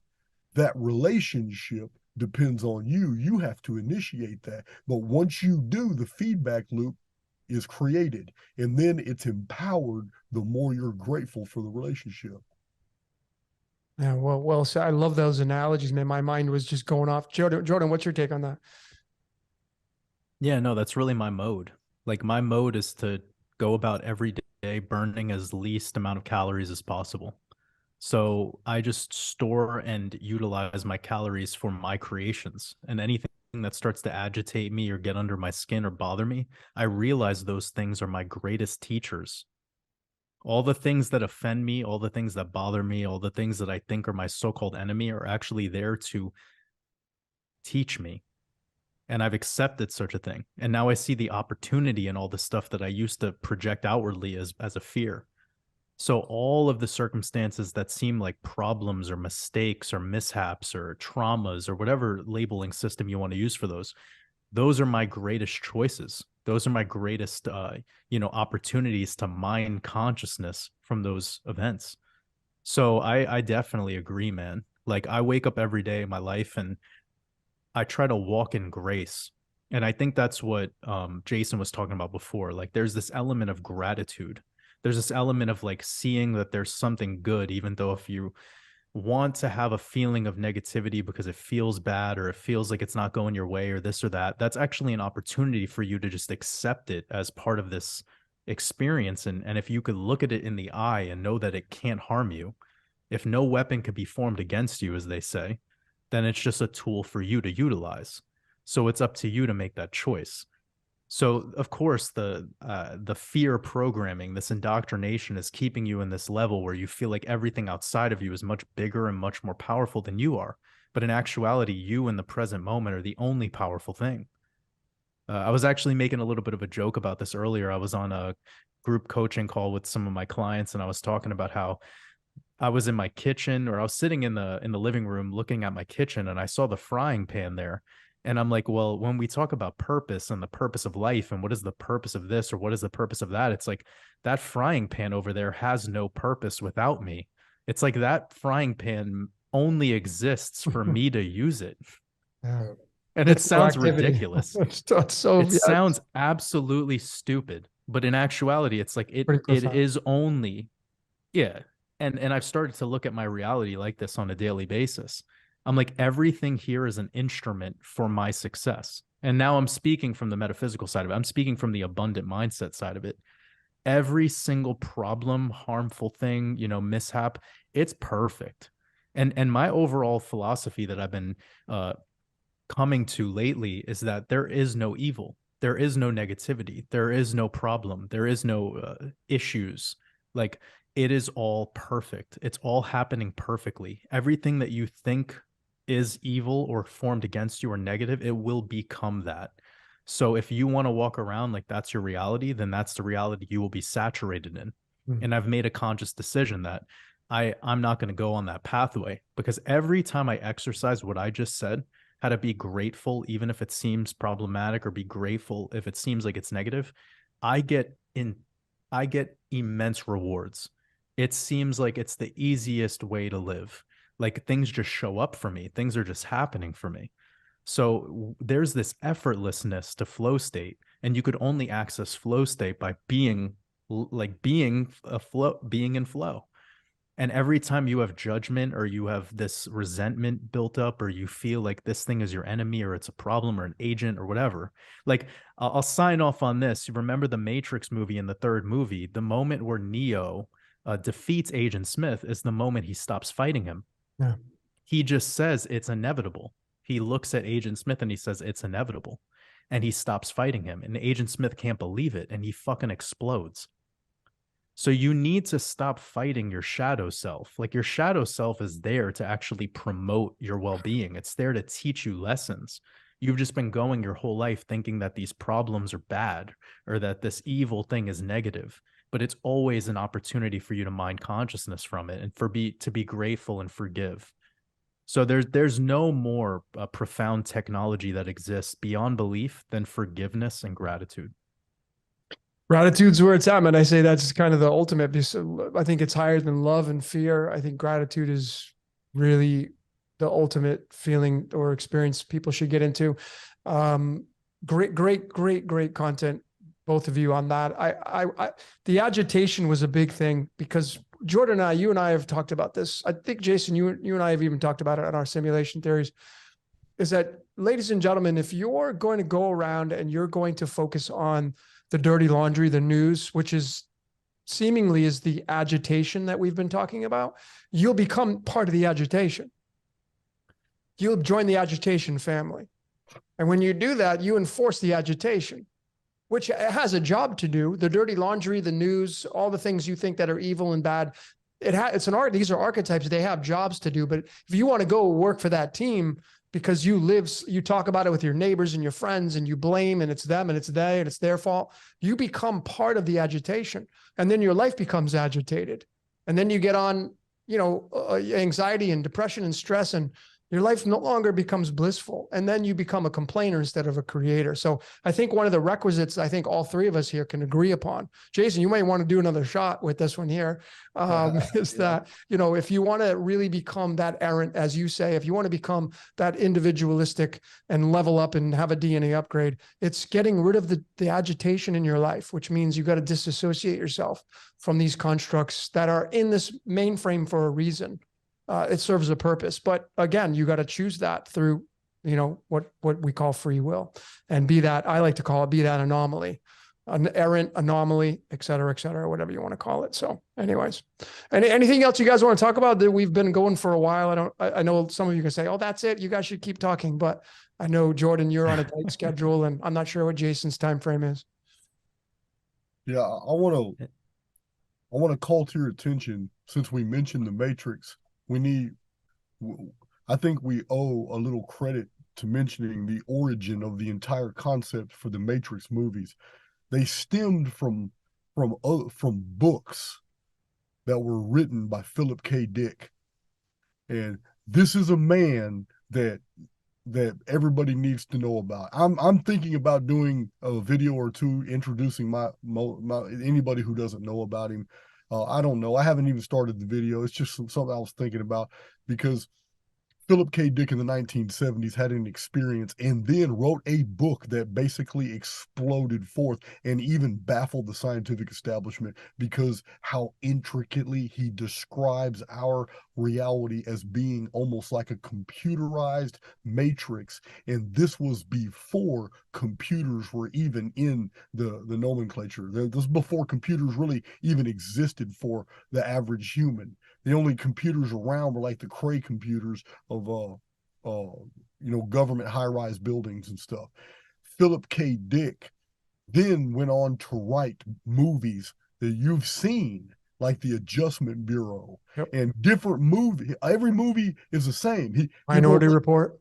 Yeah, Minority Report. I think Time Copper. It's all those movies that involve the future, when the future is admittedly almost like a hologram or a matrix, and it can be manipulated. And yeah, it's Philip K. Dick deserves recognition, and I think that the writers of the Matrix movie did a real disservice by not giving him acknowledgement for being one of the main influencers of that trilogy.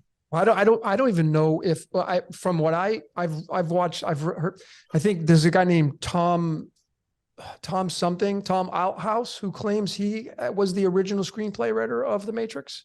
Oh, well, he might have been the original screenplay writer. I wouldn't doubt that. But what I'm saying is there's many scenes in the Matrix movie like that involve like the actress that played Trinity. Yep. There are many scenes that are almost copied straight out of Philip K. Dick's writings, but he was never given credit for that. Yeah. No, he was great. I mean, he's the cyberpunk, which then we can get into, I guess, maybe end off this transmission by asking both of you guys what you think. Are the cyberpunk and Philip K. Dick and what he's talking, Minority Report, I had mentioned this before in some of my podcasts. I feel like that's where we're going. And what was Minority Report all about? It was preventing crimes. It was the crime prevention unit. How do you do that? How do you prevent crimes from happening? Because you have all the data in place. Everything, like imagine, I think that's all what we're doing at this point as decoders. You're taking astrology, you're combining it with the numerology, which is combining it with the human design, personality types, the tarot, the cards of illumination, sine and cosine waves, mathematics, prime numbers, square, pi, whatever. We're taking all these and we're condensing them down. And is this what's shaping our future to come? And Minority Report is basing on preventing crimes, because you're now having the computer accessibility to look and see about what's going to happen in our future. Is that what's coming down the pike? Is that what he was talking about? I say yes. And is this the case? Do you guys think that we're moving into this age of transhumanism? And what does that look like? I think in Minority Report, Philip K. Dick was conveying that the only way to influence or to ascertain the trajectory of events was to use other humans as an interface between those who are inside the construct and those who are jacked into it more. Remember, they couldn't do anything without those girls being three people. Yeah. It's like cerebral interface holography. Yep. So Philip K. Dick's model, it required those on the inside to use others that were on the inside as a bridge to understand, like a catalyst, right? The architecture itself. Yep. What's your take on it, Jordan? What do you see moving forward here? I mean, a lot of revelations coming down the pike. Well, you and I have discussed this, but what do you think on that? The cyberpunk and the future. Yeah, no, this is amazing. And I think we should definitely touch on this, because it was based off of the whole theme behind why we all got together, which is talking about the end of this year and Right. Jason's predictions and everything we talked about. But I just released moments before we got together a decode called World Reserve Decoded, and it talks all about the month of June, July, August, and I've already revealed what I feel about October, but I haven't gone into great detail with a decode. I just had the conversation with me and Jason in our last podcast we did together. So now that Elon Musk is a huge part of all of this, it's making me feel like he's a huge component to the Western world moving into something similar to like what China does, but I don't think that the United States is quite just ready for it yet. I don't think that, it's all going to happen as fast as some people might assume. I think it's going to take some time, but needless to say, just as of earlier today, Twitter has been transformed into X Corp. And this Has it? Is that what change happened? of Okay. yes, and this change right here is part of his plan to create something called an everything app. And it is very similar to China's WeChat. And if you know how WeChat Yep. works, you get an idea. Now, just months ago, we saw on the world stage the introduction exoterically, like everyone knows about it, common by now, the Chat GPT and OpenAI. And I know me and Jason talked about it a little bit in our last transmission as well. So there's a lot being rolled out, like a lot of infrastructure being laid out, and I could see that this change, this transformation for Twitter could be a big component into moving into the so-called transhumanism, moving into a cashless society, and they've been leveraging on this puppet, Elon, for a lot of things, a lot of agendas to be pushed. So when it comes to the self-driving cars and the Neuralink and uh mobile payments, mobile payment apps, and making all this shit like look cool and look fun and look positive, he's kind of the talking head behind all of that stuff. So yeah, I mean, I've been thinking a lot about it, and I heard a small clip from Christine Lagarde, who's in charge of the Euro Central Bank, and she straight up said recently that they will be making a decision on the central bank digital currency for Europe by October of this year. So that adds an even more confirmation behind the last conversation that I had with Jason that we are moving cashless in the first world, and I don't see America being so quick to accept this, but in Europe for sure. Europe could be we don't know what they can go through. And I don't think it's going to be all for one right away. I think there'll be some pushback. There's already some pushback, but when you take convenience and then you add in social pressure and you add in all these other layers to how society works, it's just part of that totalitarian tiptoe. So I'm open-minded into how this is all going to go, but it still seems like October is the time for an event. And the only way for them to really push forth with an agenda is to have crisis. So I talked about this on the decode that I just released about Yuri Bezmenov's 4 stages of ideological subversion. And he talks about how, stage 1 has pretty much been complete in the Western world. It's called demoralization. We're well aware of this. Step 2 is destabilization, which I believe we're currently in the process of. And then step 3 is called crisis. And this could happen in a single day. And the final step is normalization. So I do feel that there is different stages for different practices. For one, we could have normalization when it comes to utilization of tablets and devices and computers. We know this. Like the world has gotten very used to using phones to communicate. We all have a pocket computer now, whilst 20 years ago, we didn't have a pocket computer. Obviously, not the entire world has this. Not the entire world has it. There's the developing world, of course, which is a large portion of the population. But just hearing Yuri Bezmenov talk about this 4-step process probably like 30 years ago, where he exposed how the first phase could take 10 to 15 years, and the second phase could take 6 months, and the third phase of crisis can happen in a single event. People might think that 9/11 was crisis or the C-19 event was crisis. No way. I think more what Jason talks about in his last, in the last conversation we had of some sort of internet blackout or some rebooting of the internet, that would be more crisis level shit.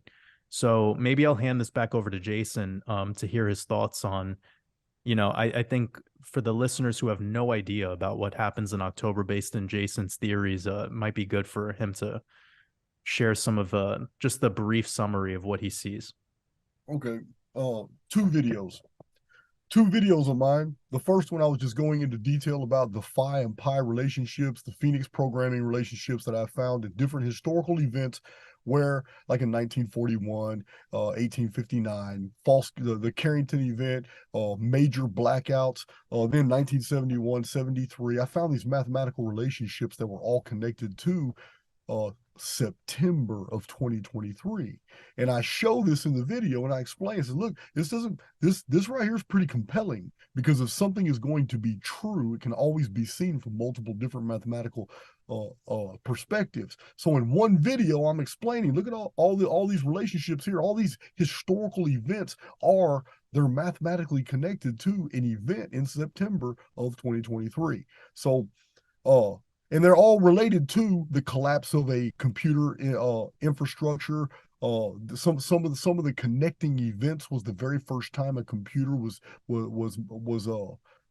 made operational. The very first time computer program was patented. All these things, all these firsts are connected, but also equally connected are all these major blackout events, and even the day the internet transformed from the ARPANET to the commercialized internet for the public, it's connected. So I use that video to basically predict. It says, look, every bit of this is connected to the Carrington event and other solar minimum and solar maximum activity in the past. I says, I have no other conclusion but to give you guys my interpretation based off each one of these mathematical deals. So to me, a combination of all these associations and relationships would be basically what's going to happen September 2023. So I put that video out and I basically said, look, we're looking for some type of internet takedown that has something to do with the world's finances. This is what we're looking at. And I believe it's going to be temporary, but I believe when they bring the system back up, it's going to be fundamentally different. Now, this is my whole prediction. So a little time passed and Square Peg Divergent went even deeper, and she found a lot more stuff to comport with that. But at the same time, somebody sent me a list of 22 Hollywood productions, and I did a whole video showing all these movies. I listed them out and showed that since the year 2007, 2008, there's been at least 22 major blockbuster movies where something terrible happened in September of 2023. These are movies about the future. So I couldn't believe there was that many references. It blew my mind. I had to do a video on it. So this is the sum total of my data. Square Peg on her own channel, she has her own data that's very compelling, because she does a lot of arithmetic, mathematical, calendrical studies as well. She has a whole video about the false Carrington event, because that's what it's going to be. We're not predicting a real EMP. We're not predicting a real solar flare. We are predicting a staged event. It can be anything. They've got all kinds of things in their day. They still got alien invasion on the table. They still got Russia's going to nuke a bunch of countries on the table. They have different dominoes they can play, but the effect is all I'm concerned with. And the effect to me is that in September, or possibly like you say, October, there's going to be a major fundamental change to the internet or to the electronic banking systems in the world. It's going to be one of those two, or both of them in tandem. It's going to be a temporary interruption, but what comes back is going to be fundamentally different. Well, I tell you guys what, man, astrologically, I'm looking at the map, you know, and Jordan and I have shared this already before in our financial collapse podcast. But I mean, to reiterate this point that you both are talking about, you know, why do these things happen in the fall time in the Tropic of Cancer, Cancer being ruled by the moon? So there is the moon involved with this here, but because it's in the sign of Libra, now I'm using sidereal astrology, which is the true match to astronomy and the sky, not Western. It is going to be sidereal. In sidereal astrology, in the month of October, the sun, which represents the spirit in the sky, is going to be in the sign of Libra. Okay. And joining forces, conjunct, meaning right next to one another, you have Mercury, the messenger, you have Mars, the god of war, and you have the axis of the dragon head, K2 and Rahu, which are probably one of the biggest aspects to look at in astrology itself. And this is moving through Libra and the sign of Aries, the ram. And across the way in Aries, the ram, forming a symbiotic relationship, you have the mighty Jupiter there with the father of technology, which is Uranus. So these are all lining up with what Jordan has talked about, which is what Jason's talking about, and what Jordan and I have talked about in the financial collapse astrologically. And you obviously have Saturn in the sign of Aquarius and Pluto, the wrecking ball, which will be there till 2039 in the sign of Capricorn. So to me, these are all layers that are speaking loudly of something happening, and whether it's real, fake, staged or not, these are all lining up that way to happen. And I think there could be really a combustion going on in the fall, as we've talked about. And I think they're going to be microbursts from now until the fall time, personally, that could potentially happen. I think one of them could come in the month of May. But again, this is pure speculation and theoretical. But yeah, I think the Elon Musk, I just want to go back to what Jordan was talking about for a second. Elon Musk, to me, is a confidence man. He's a confidence man for the elite. And for those who don't understand this terminology, in the grifter game, grifters are scammers. They're high elite scammers. They pull off major financial scams, and they work in teams and stuff. But let me tell you something. Elon Musk, to me, my opinion is that he's the ultimate confidence man. The confidence man is put out there by hidden others who finance him, who market him, and who empower him. And he's put out there to gain the confidence of the collective, to the main body of people. He's the hero. He's the ultimate truther. He's the one that released the Twitter files. He's the one that he's not going to just accept everything NASA says, so he created Space Force. He's the one that's pushing for electric cars. He's going to save the planet. He has all these ideals. Listen, this man is being groomed there's no reason for a confidence man. Confidence men are not needed unless in long-term planning, somebody is intending to use him to pull off a major deception. well, I tell you what, if you're a fan of tarot, man, look at your screen. This right here is Elon Musk's birth card. Now, even if you're not a fan of the tarot, I'll tell you the Two of Wands, you can clearly see the person standing in between the two pillars. Those represent the sun and the moon. And this person's holding the world in the palm of their hands. This card right here in the tarot, ladies and gentlemen, is the card of the futurist. This is Elon Musk's birth card. Okay. His birth card is this card right here. It's the card of the futurist. The two meaning duality. The Two of Wands, meaning the Two of Clubs, which is all about air and the sun and ideas from the collective. So, I mean, is this guy being groomed? Well, I mean, certainly is a very, very good position to put out there. The world thrives on following people, and this guy putting satellites out there. We got the Neuralink. We're being formed in Fremont, California. I'm working on a decode about the Neuralink, but is this what's coming down the pike? And I mean, are people gonna jump into this with what he's pushing on the world stage? Time will tell, man. It's going to be interesting coming down the pike here. So certainly a subject for another video. Yeah, man. We could definitely. I did a short decode on him, but I mean, this postulates a perspective of, are people being cloned and groomed from a laboratory from the very beginning, and then their whole past is fabricated to make it look real, but they're cloned. They're grown artificially. Listen, and a lot of people will think I'm absolutely insane, Yep. and I don't care. But I'm convinced there's been at least 3 upgrades to Joe Biden, and they keep fucking it up. He's dumber and dumber each time they bring him in. But But the Joe Biden we have right now doesn't look like the Joe Bidens in past pictures and photographs. And I think they keep bringing this bumbling idiot in, and they can't change that programming. They've tried before. We're on the third or fourth Joe Biden right now. Yeah, I mean, Yo, his time's Jason, running you out, know right? that you know that term airhead, right? Yeah, Well, this comes back to Age of Aquarius. It's like they've selected the primetime airheads to represent the leadership, the so-called leadership of these power player roles on the world stage. And right. they've been doing this now since pretty much George Bush Jr. That's been their essence.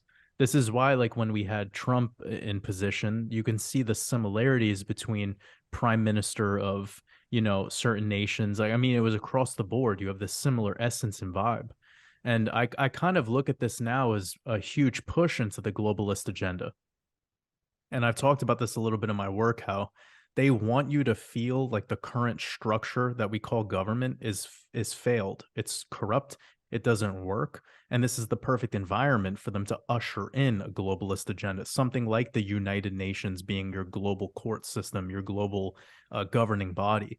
This is ultimately what their plan is. So it's pretty fascinating to see where these other player characters fit into all of it, such as an Elon Musk. And I agree with what you said. You summarized it really well as a confidence man. And there are these other player characters across other parts of this world stage that are doing a similar duty. And we are very, very close, I think, to having an event happen. It's amazing how you talked about the Phoenix phenomenon being from May to May, because naturally throughout all my work, I've been telling people that I feel that there will be transformation between May of 2023 and May of 2024. And this Yeah. comes back to a prediction that I have about the next eclipse in April 8th, this being the Great American Eclipse, forming the X over the United States of America. Thinking about Elon now converting Twitter into X Corp, and we have this Great American Eclipse from October 14th, 2023 to April 8th, 2024. And then if you think of it, the April 15th ritual date, how it lands on a Monday this year. And I've talked a lot in my work how if April 15th lands on a Monday, you're almost guaranteed to have a ritual that everyone in the world knows about. So if you look at the sinking of the Titanic, Boston Marathon bombing, Notre Dame fire, during the pandemic where we had the most cases, I mean, it's all on that April 15th day. In 2021, Bernie Madoff died on April 14th. He was tied to the 2008 collapse with Lehman Brothers and all of that shit. So something is about this September that is very repeatable. It's cyclical. And if we were to go back perhaps to prior iterations of September, I think it would be clear as day that this is a time frame where you get some of your biggest market collapses and change an infrastructure of economics. And once you start to change that infrastructure, you change the way we live life. Oh, you know what? And I believe Go ahead. Oh no, I was just gonna say I believe this year we'll have that event in September, October, and it's all tied to this energy that pretty much kicked off in March 10th with Silicon Valley Bank failing. And I don't know if we were talking about that in our last podcast, or did we do a podcast before that? But it doesn't really matter. I mean, I just think the dominoes are going to fall in sequence. And Logan said something really poetically about how there'll be like surges of this energy leading us there. I don't know the exact word he used, but March 10th was one of the first kind of like bursts. And then May, I believe there'll be a burst. And then July, I believe there'll be a burst. And then September, October will be like the finality of the fireworks show, if you will. Right, right. I sorry about the interruption. You just triggered my mind. It's when you were talking about the date. Listen, I forgot in those two videos that I put out on September 23rd, it wasn't just the calendrics in the first video and then the full list of all the Hollywood productions that mentioned the specifically September 23rd and being disastrous. But uh I forgot, you just triggered my memory. I also have a very long list because I spent a whole evening basically Googling every event around the world that has happened in the past 300 years on September 23rd. I could not believe what I found. So Really? That I date? I posted that list too in my video as well. Huh. So yeah, you just reminded me. I forgot I had done that too. So That's Yeah, interesting. that's an amazing date. what I'm Yeah, basically it's the explaining to you is that my two videos cover 3 data sets. One is the Calendrix 5 pi Phoenix programming mathematics, all connected to the Carrington event and all kinds of events to September 23rd. That's one data set. Second data set are the 22 Hollywood productions about September 23rd. And then the third data set is actual events in history that are relative to collapses, technology, and disasters that all happened on September 23rd. 3 different data sets. That's why I concluded September 23rd is probably going to be our staged event that moves us closer to whatever this we're going. If it's going to be a total worldwide collapse back into separatism, nationalism, and the globalist, maybe it's a staged globalist fall. The United Nations collapses, Euro collapses. All the nations are now independent with each other, which is going to start a war in October. I don't know. It could be just the opposite. It could be the actual globalization of an entire new economic system. I don't know. All I'm predicting is that's the date that the change is going to be initiated, September 23rd. Well, I mean, this is and even if you're, let me narrate this, the Ace of Wands, this is the card for September 23rd. This card right here is Abracadabra. You see that wand it's holding? That's the Hollywood wand. This is the card attached to September 23rd. This is the card of Hollywood. So when Hollywood makes its movies, I said it was staged. This is it. Yeah, this is the Hollywood Abracadabra. This is the card that's associated with creating something out of thin air. And this is the magic wand right here, tied to the Abracadabra. So that's September 23rd. 23 is the royal star of the lion in numerology, which is tied to Yaldabaoth, which is tied to the moon. There you go. It's all staged. It's tied to the moon, man. So there's a lot of merit to what you're saying. So let's kind of end this here on getting your thoughts on, okay, so I have this Phoenix. Let's talk about the Phoenix 2, and I'm going to be highlighting once again the astrological map like I did in the first one, but I moved it now to like I think I have it like 2041, right around, because Pluto is in the sign of Capricorn till 2039, and then it moves into the sign of Aquarius. And so now if we're moving into Aquarius, which I think potentially could be 2024, I think I have a decode coming out of that as well.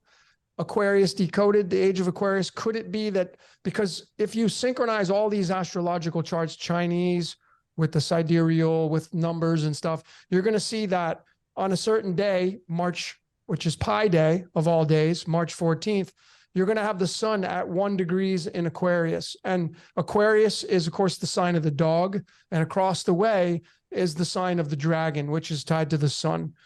So the dragon 2024 is the year of the dragon. So the dragon's going to be opposite of the dog, which is Aquarius. The sun's going to be there on March 14th, 2024, and Pluto moves into the sign of Aquarius. And this could be, ladies and gentlemen, a very, very big deal for the age of Aquarius. But going to 2041, 2040, which Jason, you've talked about your Phoenix event, Pluto moves into the sign of Aquarius at that point. I took that back. I messed up on my 2024. I don't know off the top of my head, but what quadrant is Aquarius in?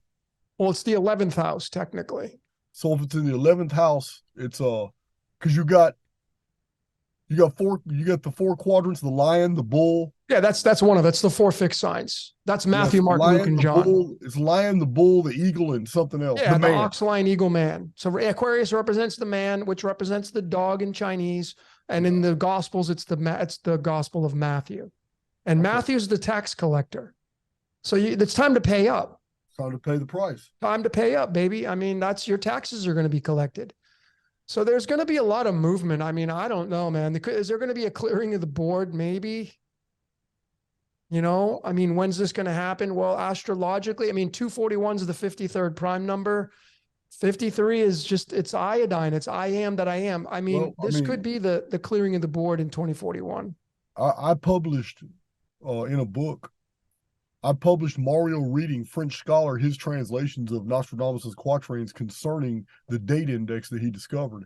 And that date index has been verified. It's very, very unique how Nostradamus actually dated his prophecies.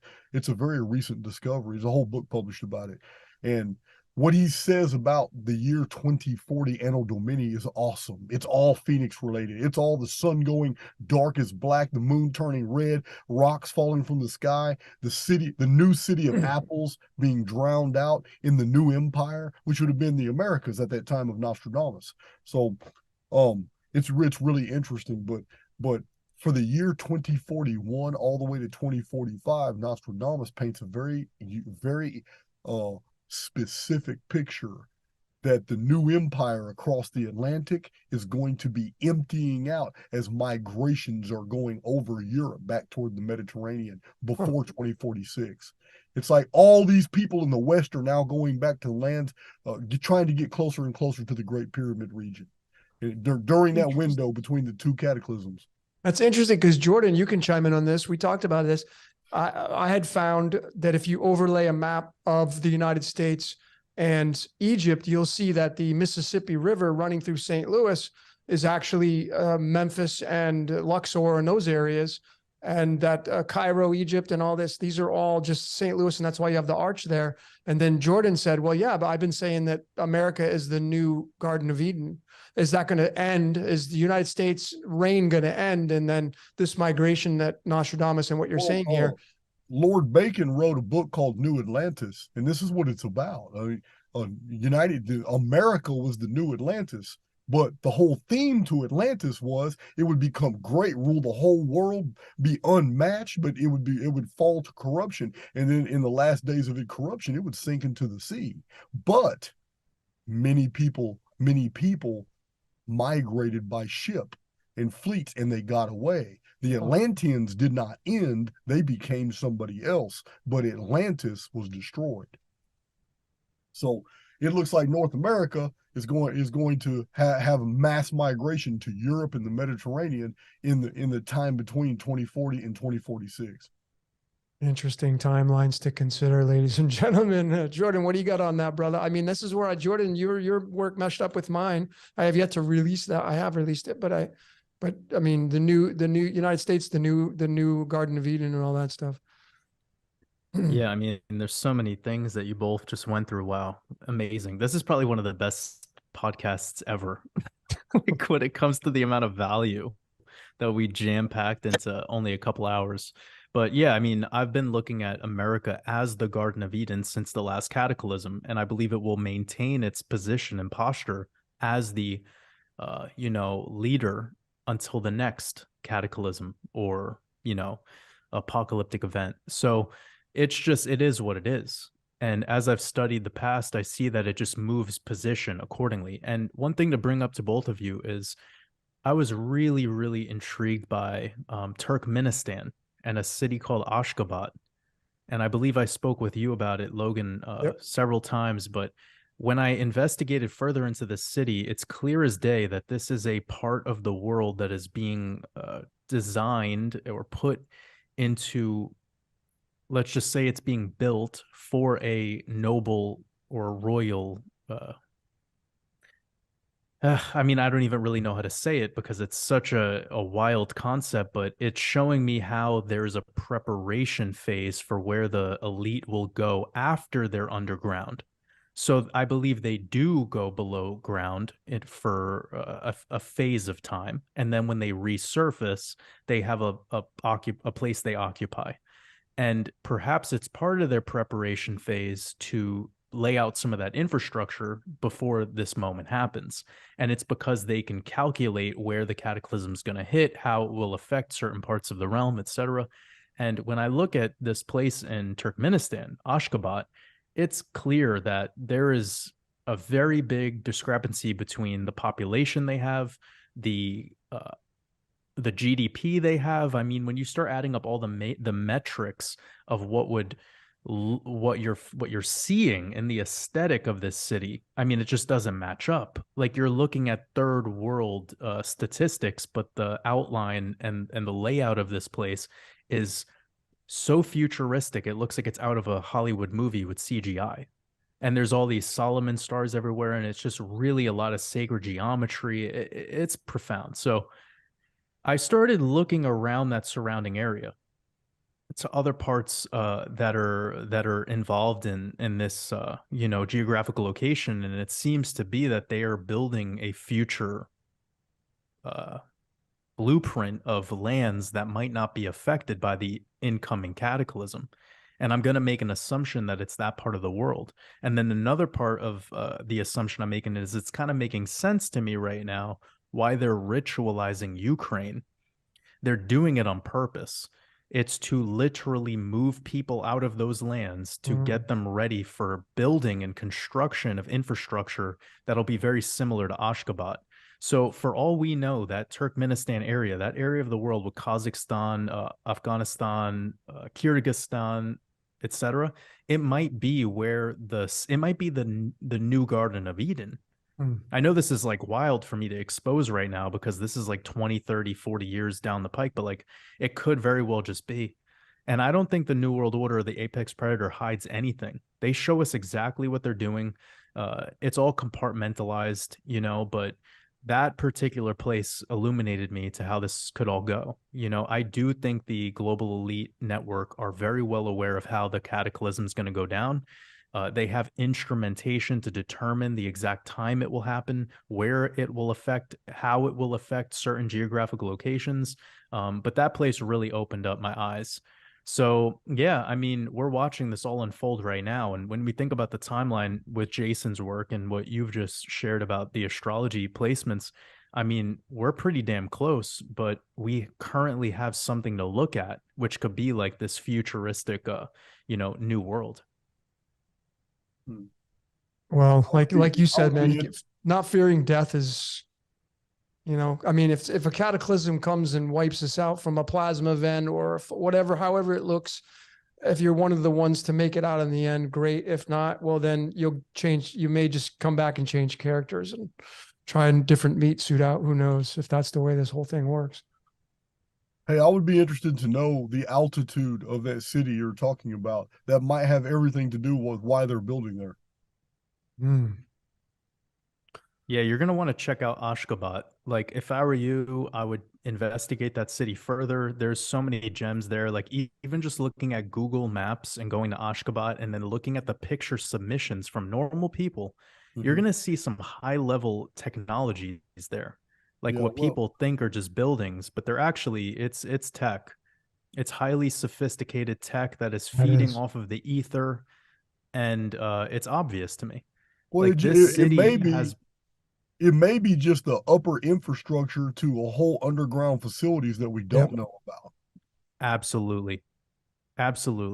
And what better place to do it than a place that barely has a population to begin with?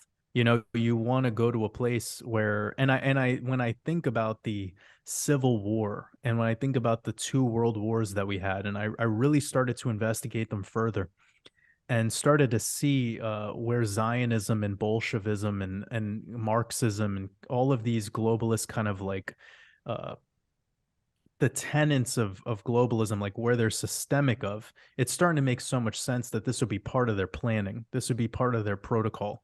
You get people to look this way whilst they're building and developing the infrastructure for the new world. And I'm not talking about for you guys. I'm talking about for them.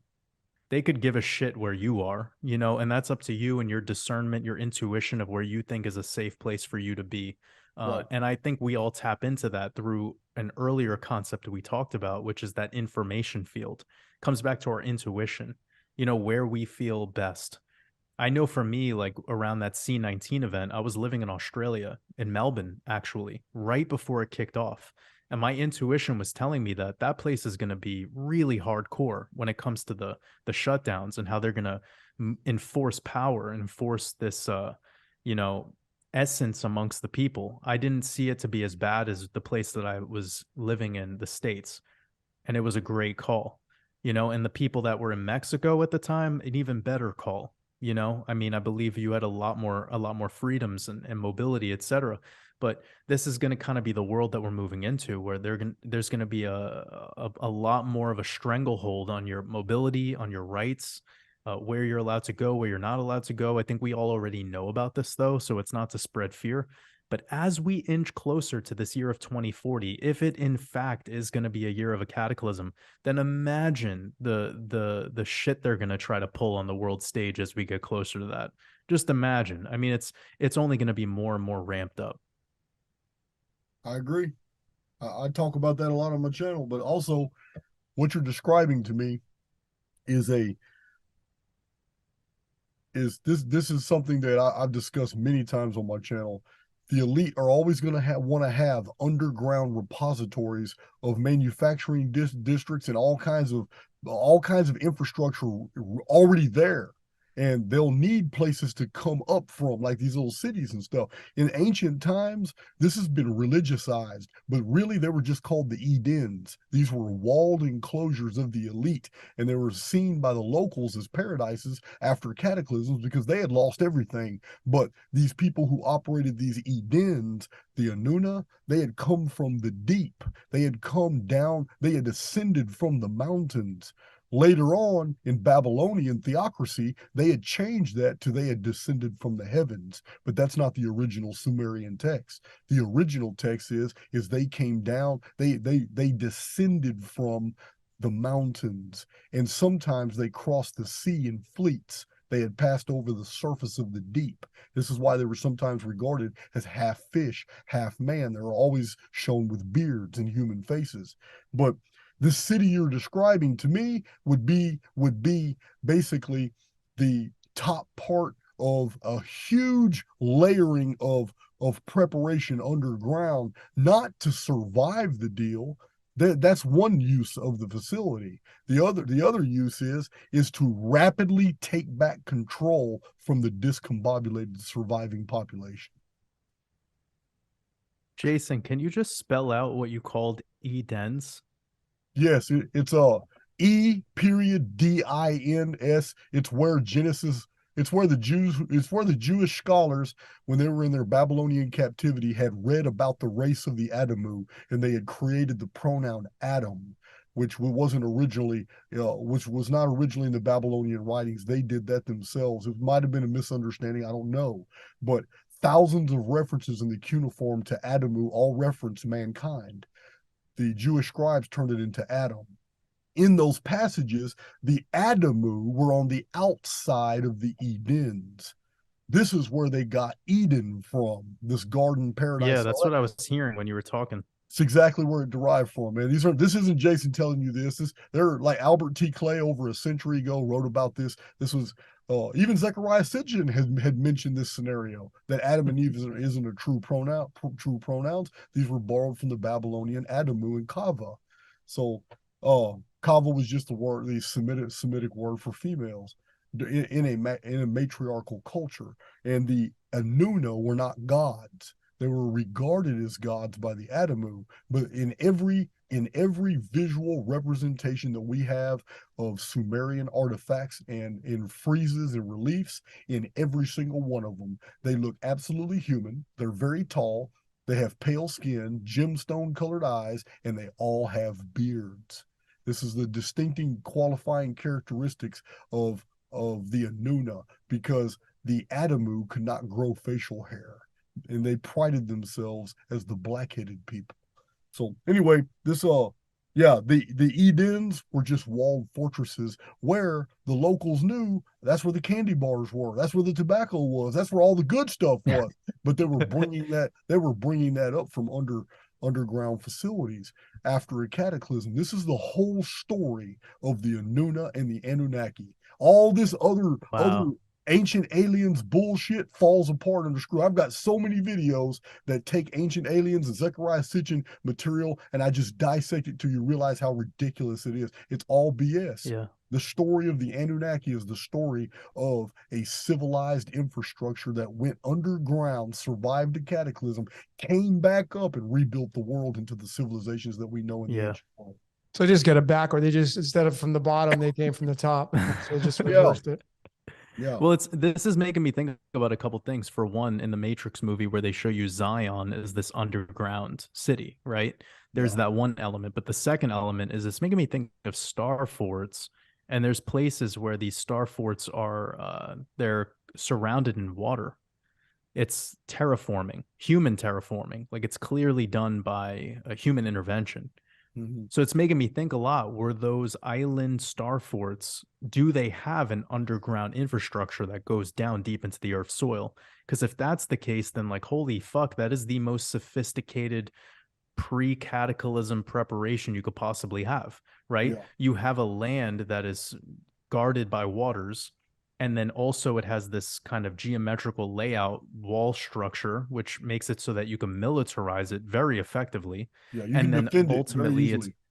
exactly, you could defend it really easily, but then on the other side, you have all of that underground infrastructure that's burrowed deep into the surface, where tunneling systems. And I've traveled a lot, and I'm blown away how there's a similarity that I see in all of these cities. It's that they have more developed, sophisticated underground tunneling systems than they have above ground streets. Yeah. Like when you start looking into some of these places, it'll blow your mind. Like the catacombs of Paris, France, or in Napoli, Italy, which is one of my favorite places to travel. You can go underground there in tours, and you could see that this is a very sophisticated and developed underground, and it's strategized. Like it's not simple. It is as strategic in the layout as when you start to look at the so-called ruins of ancient Egypt or Sumeria, Babylon. It is amazing. And it's in a city near you. I mean, if you go to New York City, it's the same shit. They just Yep. the exoteric cover up is your New York subway station. But in actuality, shit gets way more deep than that and really, really sophisticated beneath. Same thing in Paris, same thing with the London their metro station. It's just a cover up. Like their metro station will lead you to secret tunnel systems that'll go even deeper, and it'll Wow. get, yeah, I mean, then you have the concept of deep underground military bases. I'm sure you guys are well aware of that, but your layer that you added on with the E-dens, I need to look into that shit, man. I've never heard of that before. So thank you. And having said that, 3 hours, guys, I done hit my limit. Well, you needed a shot, dude. Yeah, need another shot. Well, hey, thanks for you guys have been awesome. This has been a fun podcast, a lot of great material. And I really, really am grateful for joining forces with both of you. Thanks for coming on, sharing your mindsets or whatever. It's going to be fun to condense down. And I'm not going to edit anything, ladies and gentlemen. We've completely improv'd all this. Honestly, like I drafted up some questions before we started, but literally that was this morning. But we improv'd all this. So this is just a collaboration many of you have been waiting for. So it's been a lot of fun. So we're going to end this transmission now. For Decode Reality, my name's Logan, Jason Brashears from the Archaix family, Jordan from the Waters Above and the Wolf Pack and that family. Guys, it's been a freaking fun ride. I hope we can come back and do another collaboration. Maybe add another person to this. That'd be kind of cool. Add another great mind to this would be fun. Let's do it. Yeah. So I'll see you guys are open for it. I love it. So you don't have to twist your arm, nothing. Just like, let's do it. Yeah, well, awesome. Also, before we started recording, I invited both of y'all to Archaix.tv where we can talk about things we can't talk about on YouTube. So we need to do something just like this too, but restricted to things that, we ordinarily censor ourselves. So we'll do that real soon. I'll send y'all emails real soon so we can do one of those. Looking forward to it. Looking forward to it. All right, ladies and gentlemen. So that's a wrap for, I don't even know what I'm going to call this. Maybe simulation 4 to make it easy. I'm not sure, but it's been a fun ride. Thanks for joining in. Thanks for all your support. Whatever channel that you're subscribed to, hopefully you subscribe to all three. We share our own mindsets, but we kind of are really similar in so many areas, but we appreciate each other. We respect each other. It's all about loving here, ladies and gentlemen. Make the truth your own. Got to find your truth. But I appreciate all of you joining in for this podcast. Until next time, ladies and gentlemen, we will see you later.